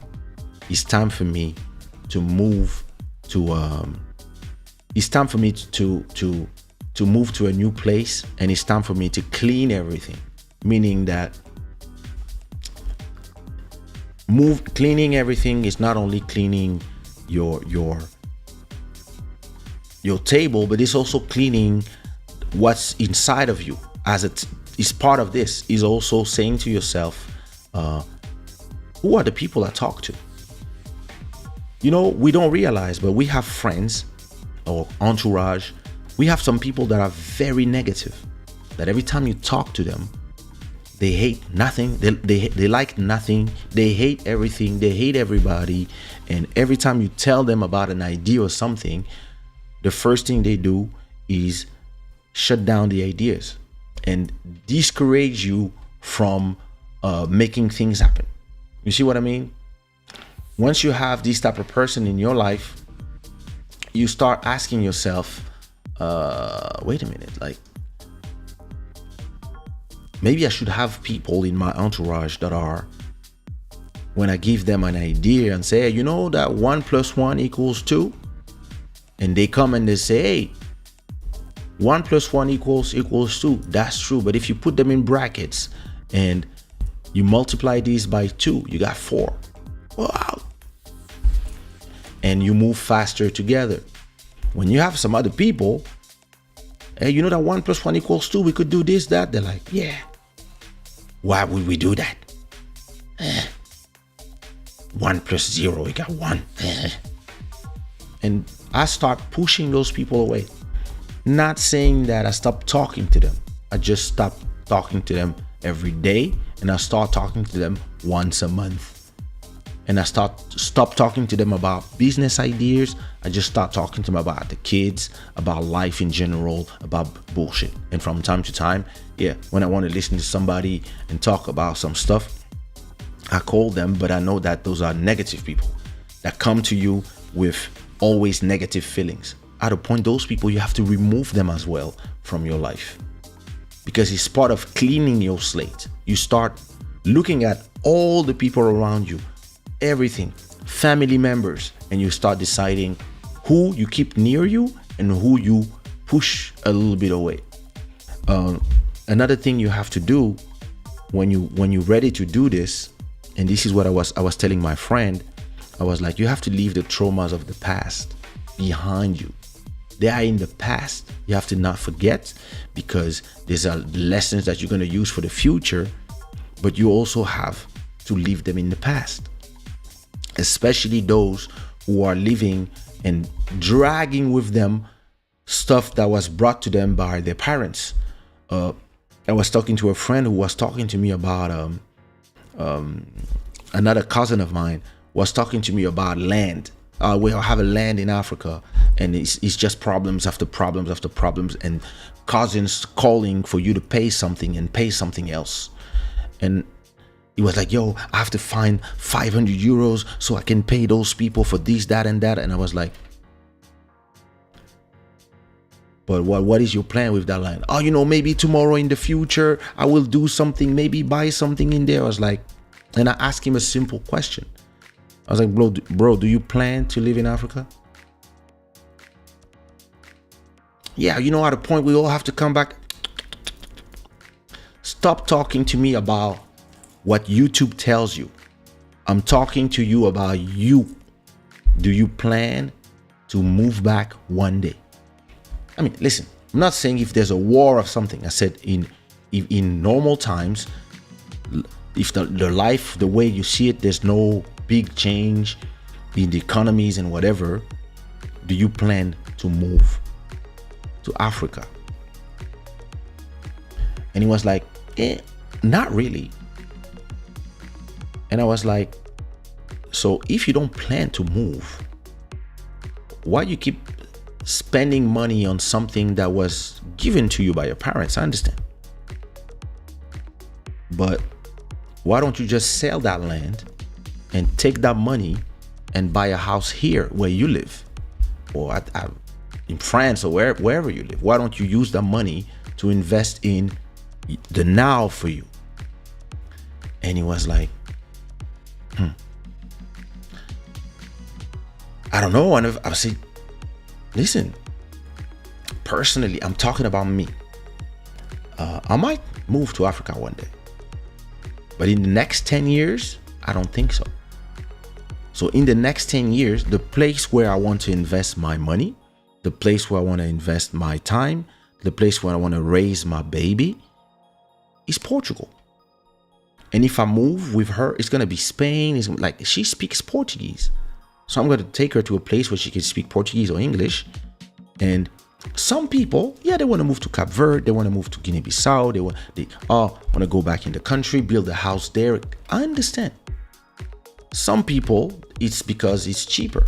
You can buy a terrain for less. I understand. And I'm not saying it's bad. I'm just saying, stop thinking that what you have to do has to do with what everybody else is doing and what you see on YouTube and what people are telling you, and especially all these people who are advocating for something.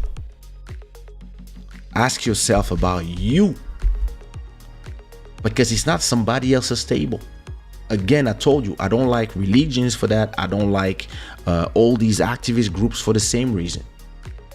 Even if you are LGBT, you are a porn actress, you are a singer, all this, you're part of a group and you have to protect each other, etc. But in the end, it is your life, your choices, and you who is your table. It's not the table of the whole group. That it's the school of the whole book if you want, but this is your table. And in your table, you have to take decision and ask yourself for you. So I asked the person again. I said, listen, I'm asking you again, where do you plan to live in the next 10 years? And he told me Brussels. So if you plan to live in Brussels in the next 10 years, or maybe, I said, okay, so if you move from Brussels, where would you go? Mons. But this is still Belgium. Okay, maybe Liège. This is still Belgium. Or maybe I can get a terrain in Louvain. I was like, oh, okay, so you don't plan to ever leave Belgium? Not in the next 10 years. I said, so bro, at a point, if that land that you own is more problems than solutions, either you find a partner that can build something there, somebody that you trust, and it's hard because there's a lot of crooks in this world. Told him, hey, listen, find somebody that you can trust that can build something on that land, and in that land you will share the revenue. Real life example, My parents own a terrain in the center of Kinshasa, in the Lagombe, which is the most expensive neighborhood. And it's been 30 years that they own this, but they don't do nothing there. One Indian guy, a businessman, came, told my father, hey, I would love to build a luxury condo on your terrain since you're not doing anything with it. And we will share 50-50 revenue. I will build 100 apartments. I will give you 50 apartments. You can sell them or rent them, and I'll keep 50 for me. Deal?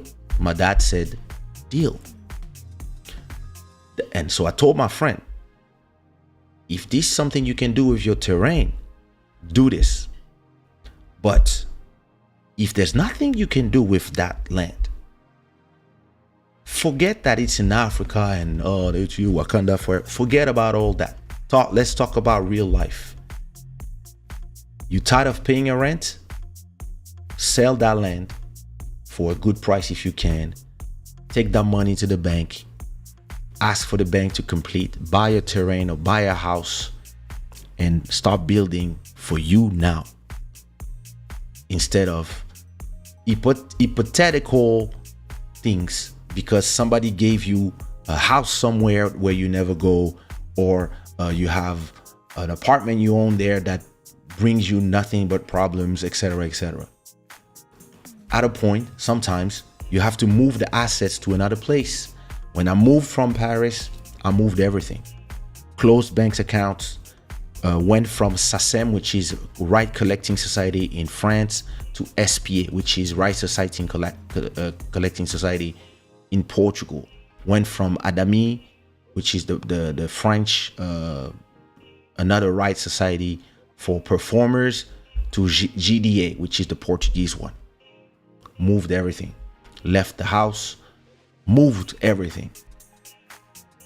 Took my 2, 3, 4 friends that I love, that I talk to all the time, and forgot everybody. And made a new life here with new people. And a lot of people, they stuck in between. They're stuck in between because they don't clean up their table ever. They never clean their table. They're always trying to keep everything. And life is not about keeping everything. Life is not about never forgetting everything. Life is not about whoever you were 20 years ago, you're going to be that person. There's a thing we say in Buddhism that is called, it's a phrase that I live by, which is life is like a river. You are never in the same water twice. Meaning that the person you are today is not the person you were yesterday. Last minute, before listening to the information I just gave you, you were not the same person. Some of you might be changed a little by this conversation. Some of you might change completely after this conversation. And why? Because the information you get will change you, right? So maybe this information will make you think about all the things that you want to keep just because you want to keep them. I'm going to give you an example for me it was heartbreaking. I had the label. I had the #1 artist of Zouk music, Sushiraw, 2003 till 2007. I was just on the top of the game. Then the game became horrible. People started becoming, there was a lot of money in the game, and people started just becoming money hungry and knives in the back from everywhere.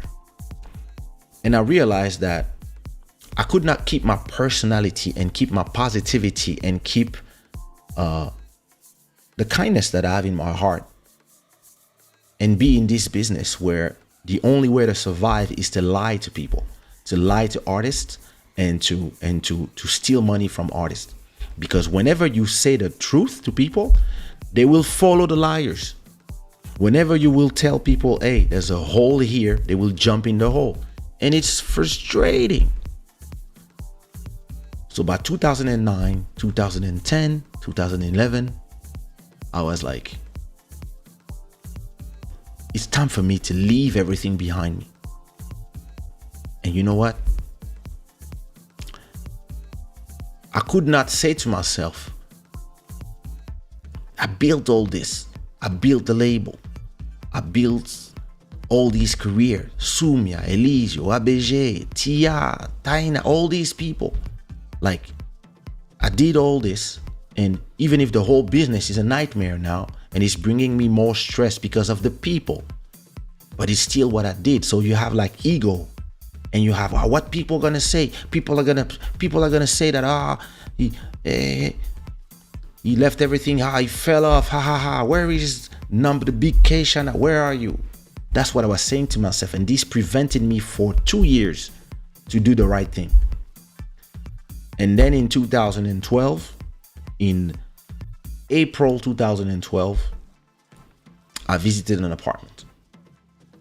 I think I showed you that apartment before, but I'm going to show it to you again. In 2012, April, where's this gallery? Of course, when I look for stuff, it disappears. There you go. In 2012, huh? Wait a minute. Don't move.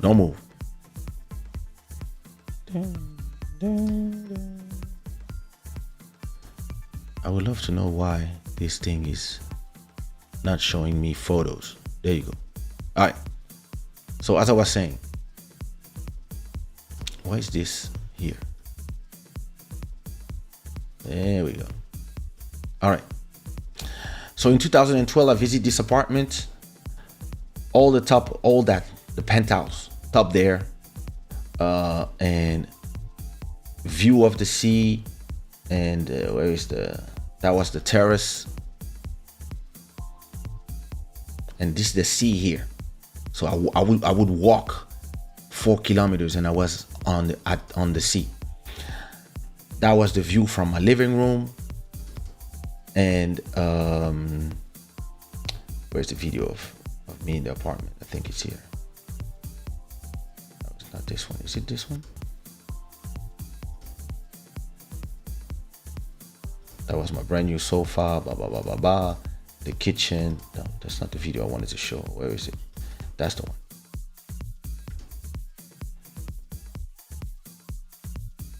From my bedroom, boom. Big TV. Look at this. Look at this terrace. So I visit this place, and the person tells me, listen, I thought it would be for this, because I came from Paris. I thought it would be, I don't know. And there was a nice neighborhood, Boedas, beautiful, not far from the beach. So I was like, damn, this is gonna cost $3,000 a month. I cannot afford $3,000 a month. But I asked them, hey, how much is it? And they were like, it's expensive. I was like, expensive? How much? And they were like, $750 a month. I was like, how much? 700. Listen, I had 3,000 in my pocket. I told the owner, okay, if you accept me as a tenant, I will give you 3 months in advance right now as we speak, and I will wire you 7,000, so 8,000 and something. I will wire you a whole year, of rent today, right now, if we sign the contract.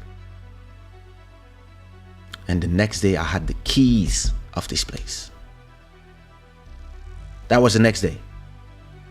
Sign the contract, get the keys, go do the administrative things, get a tax number in Portugal, get electricity, get gas, get the lights, get cable, everything. I had, of course, somebody helping me on that, and bought the sofa that you see, that white sofa. I bought it. I just gave it away last week. I just got the new one. I got this sofa for 10 years. Got the sofa, got a new bed. I'm still using the same bed.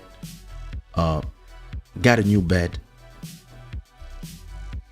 And I came back from Paris and I just told every artist, in 1 month, I'm leaving to Portugal. And everybody was like, what? So yeah, I'm leaving to Portugal and everybody's free. You're free to continue working with me. We will work from the internet, but everybody's free. I have no artists anymore that nobody is bind to me from any contract. We continue to do singles. I have a strategy in my head for the future. I understand that you guys don't understand yet, but everything is going to be streaming.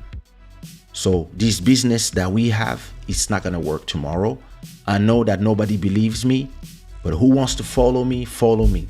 Who doesn't want to follow me, it's all good. We stay friends. And that was me leaving all the ego and the shackles of and the weight of everything that I built in Paris, because it was time for me to go somewhere else. And I was still the owner of all these catalogs, so it was generating money. It's just that the rest of your careers is up to you now, because you guys are big. The same way that when my mom said, hey, we're moving back in Congo and we're building a house there and the war is over, 20 years ago when my mom told this, and she said, it's time to find you a place. In 6 months, I hope you find an apartment. And I had to move and find a place to stay. So I arrived, I called my landlord and I said, hey, in 1 month, I'm out. What? Yep. So you have 1 month to find a new tenant. I called my friend Blaise, who was the producer of Les DS. I told him, hey, come to my house, get all the material, computers, drives. I kept my drives, of course, my hard drives with my information, but all the computers, format everything. I said, listen, you have your own studio. Take whatever you need, screens, all that stuff. I called my ex-girlfriend. I said, hey, what do you want in the house? What you mean? Just tell me what you want from the house. And she was like, oh, the wardrobe. I said, yep. Okay, what else? Oh, my bed. I want the bed. Okay, the bed. What else? What else can I take? I said, you want the TVs? Because I already have new TVs. You have new TVs? Yes, I have new TVs. And she said, can I have the TVs? Yeah, you can have the TVs. Okay. Living room TV, bedroom TV, the bed, the thing. What else you want? Can I have the frying this, the I said, listen, I'm leaving everything. So she came home. She told me everything that she wanted. I called people I called the movers, and the movers came. I gave them her address and they took everything. They packed everything and then they sent everything to her. And she's still sleeping now she's in New York now, but until she left from Paris to New York, she was still using that bed, and she probably left it to a little sister now. And everything that we have in the house, I think she gave the TV to her dad and she kept the other TV, whatever. And then all my clothes, I threw everything away, because I came here to do the next chapter of my life, not to continue the old one. And I remember exactly 24th or 27th of May in 2012. I got emotional because I left my apartment after 7 years. And I did what I do every time I move from a place. I thank the soul of my apartment. I thank the karma of my apartment, the soul of my apartment, the energy of my apartment for protecting me from everything I lived there. And yeah, I was emotional, teary, and I looked my house for the last time and I said, thank you. and I closed the door. I gave the door to my landlord, and I went to the airport, and I closed my bank account, and I arrived here, and then the next day I was waking up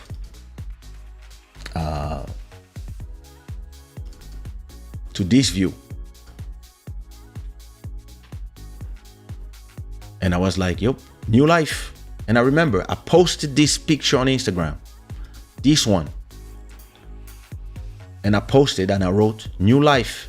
And then I designed my own desk, and I had 2 people come and do my own desk for me.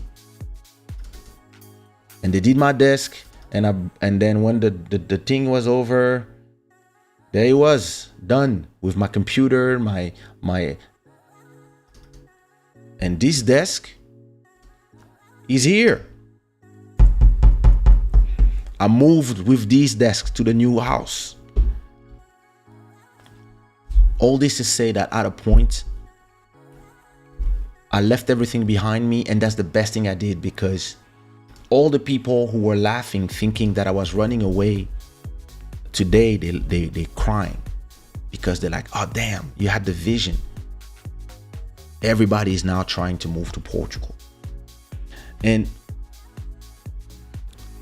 after 6 months, I realized that I came here to find peace. I came here to find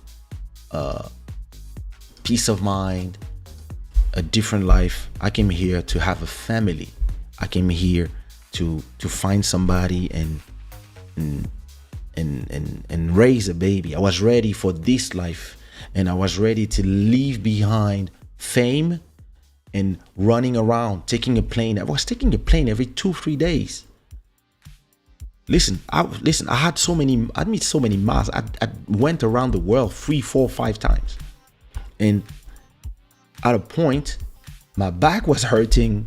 I was just, doing shows. And at a point, I was like, I'm done. I love performing, but I'm done. And I love having hits, but I don't need to have more hits.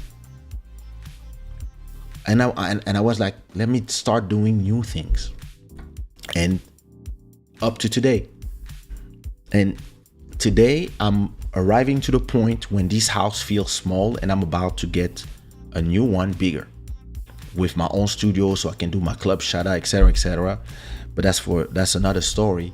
But I know that it took me to this place where, as I was explaining to my friend, if tomorrow I get I have my plantation in Congo, but my mom handles that. But if tomorrow I had to choose between going back to Kinshasa and supervising stuff there, etc., or selling everything and buying myself an apartment or 2 apartments, apartments for my kids and maybe a land or whatever, I would do it here, because this is the place I chose for me. And it's not a question of where you come from and all that bullshit all these people tell you. It's about you. It's about me, how I feel and what I want to do. And a lot of people, listen, they want to just put weight on you. You should do this because you are. No, I don't have to. It's the same thing when people tell me, hey, you need a new hit so you can tour and you can go perform. And I tell them, you don't understand that I make 300 euros per day. Whatever I tour or not, I don't need to tour. I can use my time to build other things more exciting. The show, 226 episodes. I couldn't do this if I was performing all the time back then. All the catalog I'm doing, the house music I'm doing, thinking of making movies, series for Netflix, etc., etc., writing for other people, all that stuff. You can do it if you free your mind for what you were doing before. And it's something that people don't want to do. Everybody's here talking about, I want to change my life, but they don't do nothing to change their life. They don't want to make space in their life to do something else. So at a point, that was my own experience, and that's how I realized that, oh my God, I did a tabula rasa. That's what I did 10 years ago. And I didn't really realize it. I was not thinking about it. It's just that all the things I learned in philosophy brought me here, brought me to this moment. And I was telling my friends, I was like, I had a few conversations this week about this. And I was talking to Buddy, I was talking to another friend of mine, Jack, I was talking to a few people, and I was telling them, hey guys, like, wow, like, are we Africans? Yeah, why not? I said, because I think I'm European or Afropean. I don't know how, not in terms of where we come from, but who we are today. Like, my daughter speaks Portuguese, not Lingala, not French, not Lingala, not French, Portuguese. And you have to ask yourself, like, yo, listen, look, like, I have one kid that speaks French, another one that speaks Portuguese, and I'm about to buy a house in Portugal. So this is my future. You see what I mean? And this is something where a lot of people, they don't want to have this hard conversation with themselves. And I was talking to a friend today that I know from 25 years. And she was telling me about something that she's been going through for the last 19 years. And I cannot give details because it's her personal stuff. But she has been going through the same bullshit for 19 years. And I was like, okay, so let me ask you something. So what is going on right now? You've been there before. And she's like, yep. And I'm like, so you've been crying for a month about something that you've experienced before and you know how it ends, right? And she was like, yes. And I was like, and you plan to, when everything is back to normal, you're gonna stop crying and you're gonna continue for another ride? And she was like, I was like, listen, I cannot do nothing for you. I can listen to you, I can comfort you, I can tell you everything is gonna be all right. But if you don't move, if you don't get out of this boat, if you don't leave this road, it will take you to the same village that you've been going for the last 20 years. Up to you to take the right decisions for you. I'm not going to tell you what to do. It's not my life, it's your life. But it seems to me that you know what you have to do. And I said, listen, love you, bye-bye. And then she sent me a message. She said, thank you so much. And I was like, it's normal. Sometimes we really need to ask ourselves, who am I? You know, I have a lot of my friends who are stuck in the past, who keep telling me, yo, okay, you need a new on dit quoi. You need to make a hit so that I can sell your shows and we can make money like back in the days. Let's go. And we're going to make a ton of shows. And I'm there in Congo. I'm going to do this. And I got this guy in Ivory Coast and we're going to do that. And I'm like, guys, you think I'm 20 years old? You think I'm interested in what I was doing when I was 20? Like, I did the biggest song in Africa. On dit quoi? I did the biggest song in Portugal. Songs. One Love, Fiona, Question My Heart, I Like It, something going, whatever. I did the biggest Zouk songs in 2003, Mes Sentiments, Rendez-moi, Fleur Sauvage, ABG, Soumia, Eligio's Music, Love de Toi, etc., etc. Why would I need a hit to prove what to who? Nah, but you know, you a superstar. You have to. People cannot say. The truth is, you are trying to sell shows because you're struggling, and you try to make me go back here, where you are, where we were making money together. So you can get your money off of me. But I'm here. I'm not interested in what is going on here. Leave this for all the kids who are 20 years old now. It's their time. Cool. And I love seeing them win. I love seeing them win. Because everything they're doing now, I was doing that 20 years ago. But I'm here. I like being at home with my daughter and seeing her grow up, because I didn't see my son grow up. So I want to leave that. And I live in front of the water. I live in a neighborhood. This is my neighborhood. Where's my neighborhood?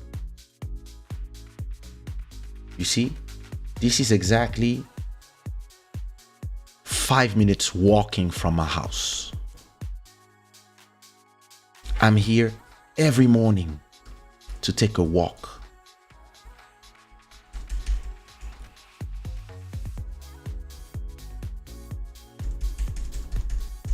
Where is it? This is exactly here, down there. If I take the elevator, I'm here in this place in exactly 5 minutes, walking, not running, walking. And you're here talking to me about doing shows when I don't need to do them. If I sleep for 3 days, I make the same money that I did for my show, because I've been working for the last 10 years to be here, so I can do something else, so I can free myself from the celebrity, the shows, the all that stuff. It's not that I don't like doing them. It's just that I'm done doing them. That mission is complete.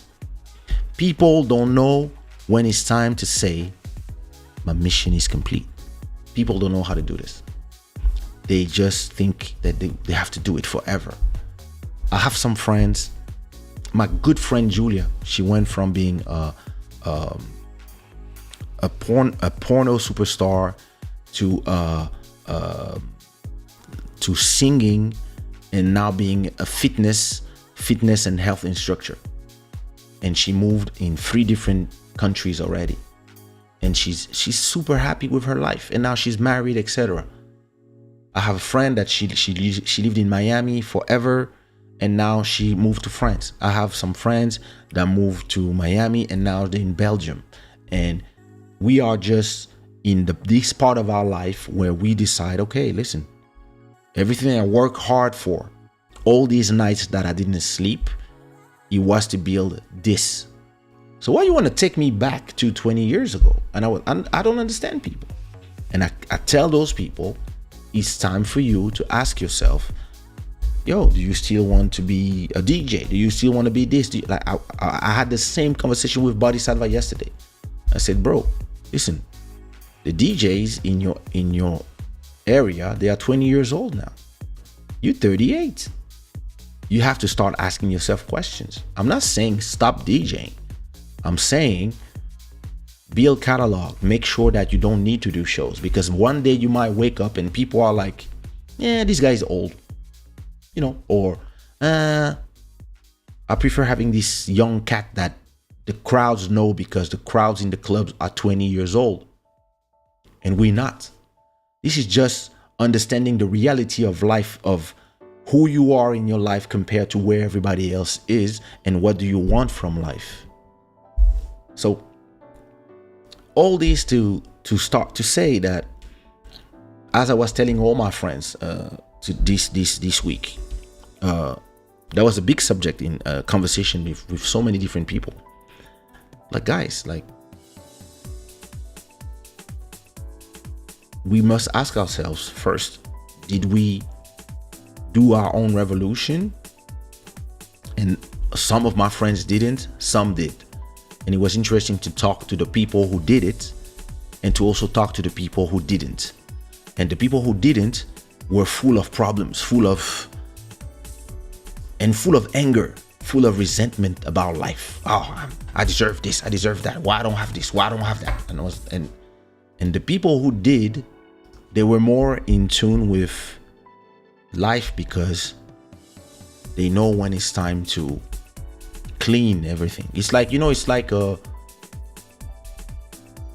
like breathing. It's like starting from time to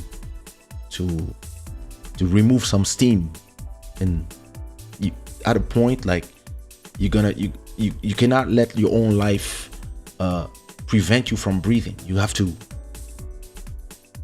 and keep only what is essential or what works or what is important. And I've been telling people this week, like, yo, next chapter. Sometimes I'm just talking to a friend now who's disgusted with the music industry, and I was telling him, bro, like, humans, money, ego, it's never a good mix. So he just turned 48, and I was, bro, listen, don't dwell in the past. Don't dwell in your achievements from the past. Take them as a starting point for what is next in your life. And we met each other. We didn't have kids. We were not married. Now we all have kids and we're married. So we cannot pretend that we are what we were at that time. We're not chasing women. We're not like all this. We don't travel all around having girlfriends in every city. I mean, I only have 3, but it was 7. But them, we're not there anymore. We're in this place now where, we are building something else for the future. And he was like, oh yeah, I'm thinking of trying to do something else. And I was like, yeah, good. But as you're trying to do something else, first leave all the resentment from whatever art didn't give you. Leave all that. And not because it didn't happen, but because it has happened and it's the past. Like that person, every time he calls me, he talks to me about the same 4 or 5 people, and he complains about them all the time. And yesterday I told him, those people have moved on from you, bro. Those people are not talking about you. You are the one talking about them because, you have resentment. And maybe it's time for you to ask yourself all the questions I asked myself at a point. And to say to yourself, hey, all right, listen, checking out from this part of my life, moving on to the next one. And everything else is a lesson. It's a lesson, is experience. And I count all my blessings, but even the blessings, put them in behind. See what I mean? Like, listen, 2 beautiful Cora awards here. 2 beautiful Cora awards. I have a 3rd one. Amazing stuff. 100,000 subscribers on YouTube, blah, blah, blah. All that stuff is amazing. It's great. Thank you. But I'm moving to the next phase of my life. And now, you have no idea what I'm doing.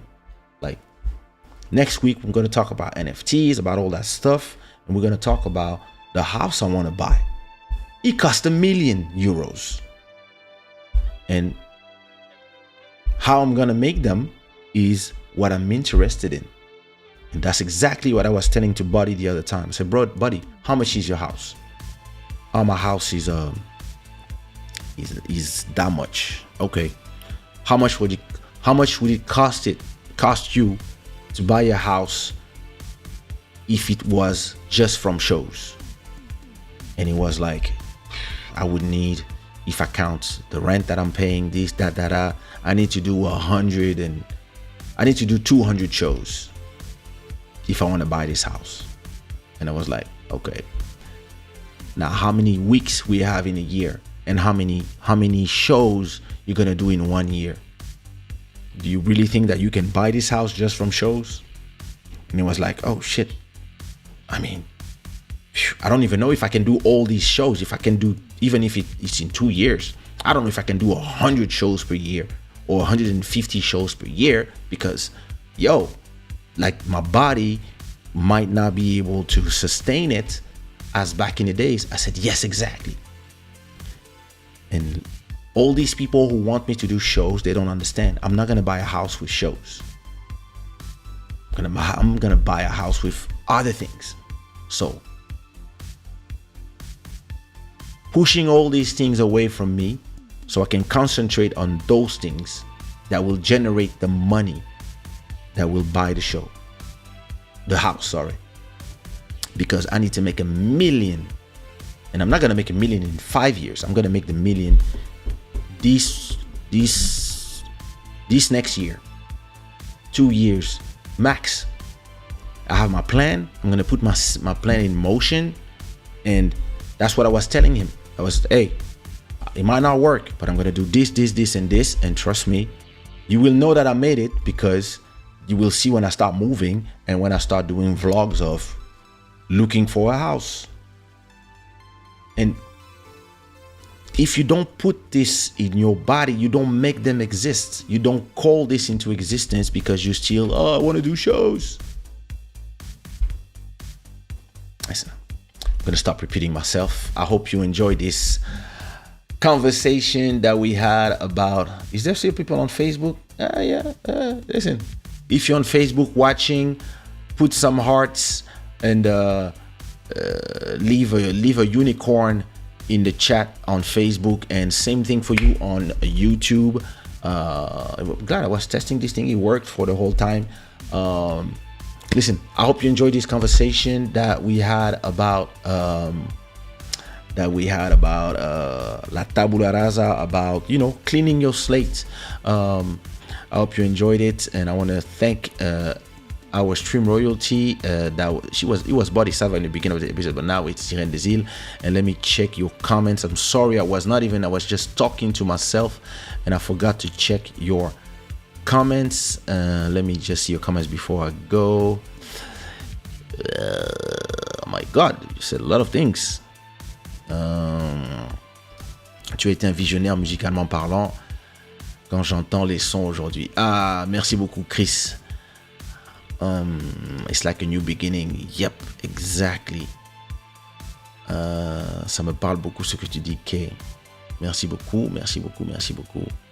Exact. We need to focus on the future, and if needed, starting over in new fashion and new mind.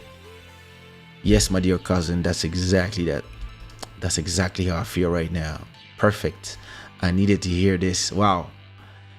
You are expressing what I have been thinking about in the last 7 days, about following the trend to go back and fully invest in Africa. Wow. I'm going 38 this year, and I'm already thinking on my retirement. There you go. Be like me, a happy retired. I've been retired for 10 years from music, more or less. I remember when you said, I don't want to be Cristiano Ronaldo, I want to be the man who pays Cristiano. Yep. The stadium mentality. ID killers can be your closest relative, your closest friend. It can be a very tricky situation. Yes, exactly. You have to know who you are listening to. Trust me, ID killers, I know them. I run away from them. This is really a soulful conversation. Thank you, thank you, thank you. That's the question. Telling you. Oh, Dahlia. When the show starts again, I want to be the first guest. I said it.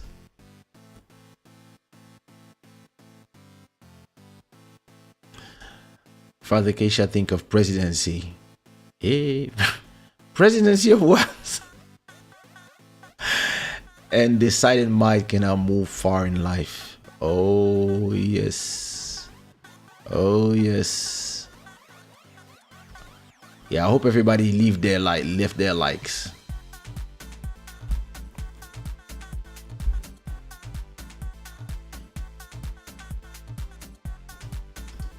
Oh my God, Kay, I feel like you're talking to me right now. I love this conversation. Yes, I'm talking to you. Who else? It was just like this life is just you and me. The others are just guests, they're just watching. I don't understand why people who are in between always try to convince me to go back home like them. It's a whole Dalia. I believe that we are now in a world where everybody is trying to convince everybody that whatever they feel, their opinion is the truth, and everybody is wants to move like mobs and force people to think the same way as them. There's a lot of people who want to go back, move back to wherever, and other people want to live in a new place. Me personally, in 10 years, if I decide to move country, or 20 years, I might move in Thailand or someplace like that. Because those are places where I really feel attracted. I feel like my soul belongs there. But in no way, right now as I'm speaking, it might change tomorrow. I see myself living back in Kinshasa. I have ideas of stuff that I could do there, investments that I could do, and maybe from time to time go and check my stuff but then I think, do I have people that I can trust out there, people that are smart and that I can trust and that are not crooks, etc., etc. I'm thinking about all this and I'm like, yo, maybe I could invest my money in something else, or maybe I could invest some of that money somewhere. But I know that when I have a certain amount that I'm thinking about to do those things, I'm gonna have to think about it. It's not gonna be something obvious like all these people are making you believe. And it doesn't mean that those who are going back are wrong. It just means that it's a personal thing. You don't have to convince me. If it works for you, it works for you. I'm cool. Doesn't mean it works for me. Yep. Exactly. What is crazy, Tome, is that we have to precise it. We have to say, oh, it's not a bad thing. No, it just means it's not for everyone. It's just the truth. Listen, that was a great so far. Trust me.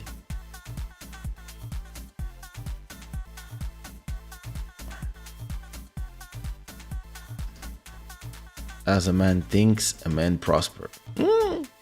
Joel is in preach mode. The sacrifice to find peace. Yep.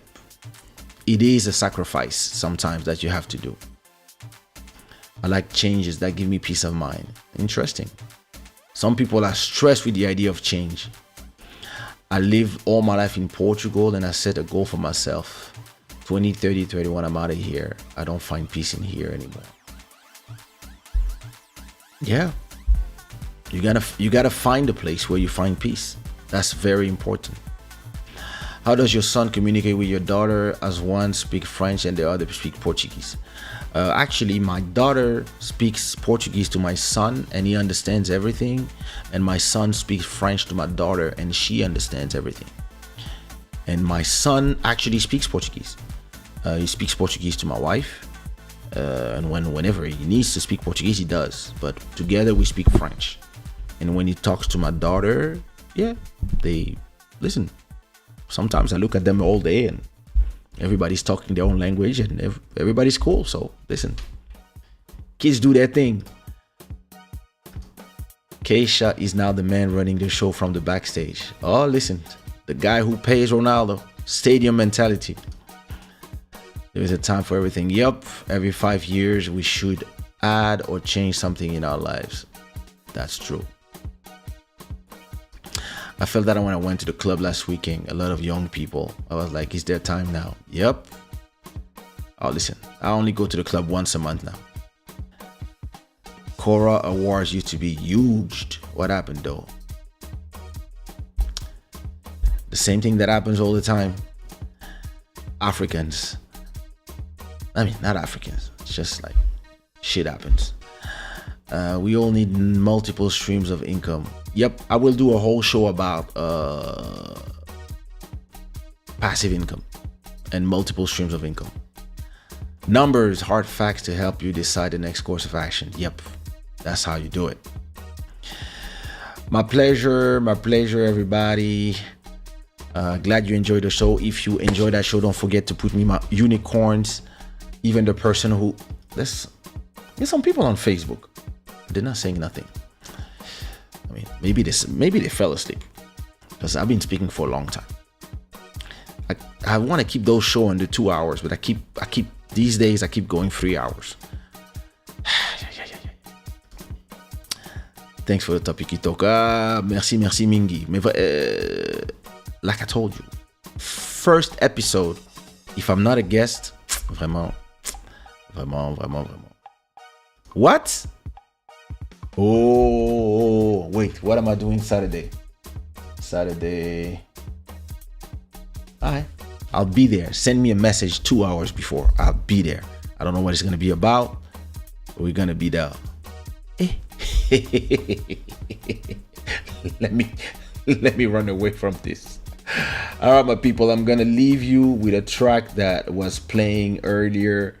I'm gonna leave you with a track that was playing earlier that is called Where I Dwell. It's a track that I really love. It's Monsieur de Shada, Where I Dwell, and I will see you Sunday.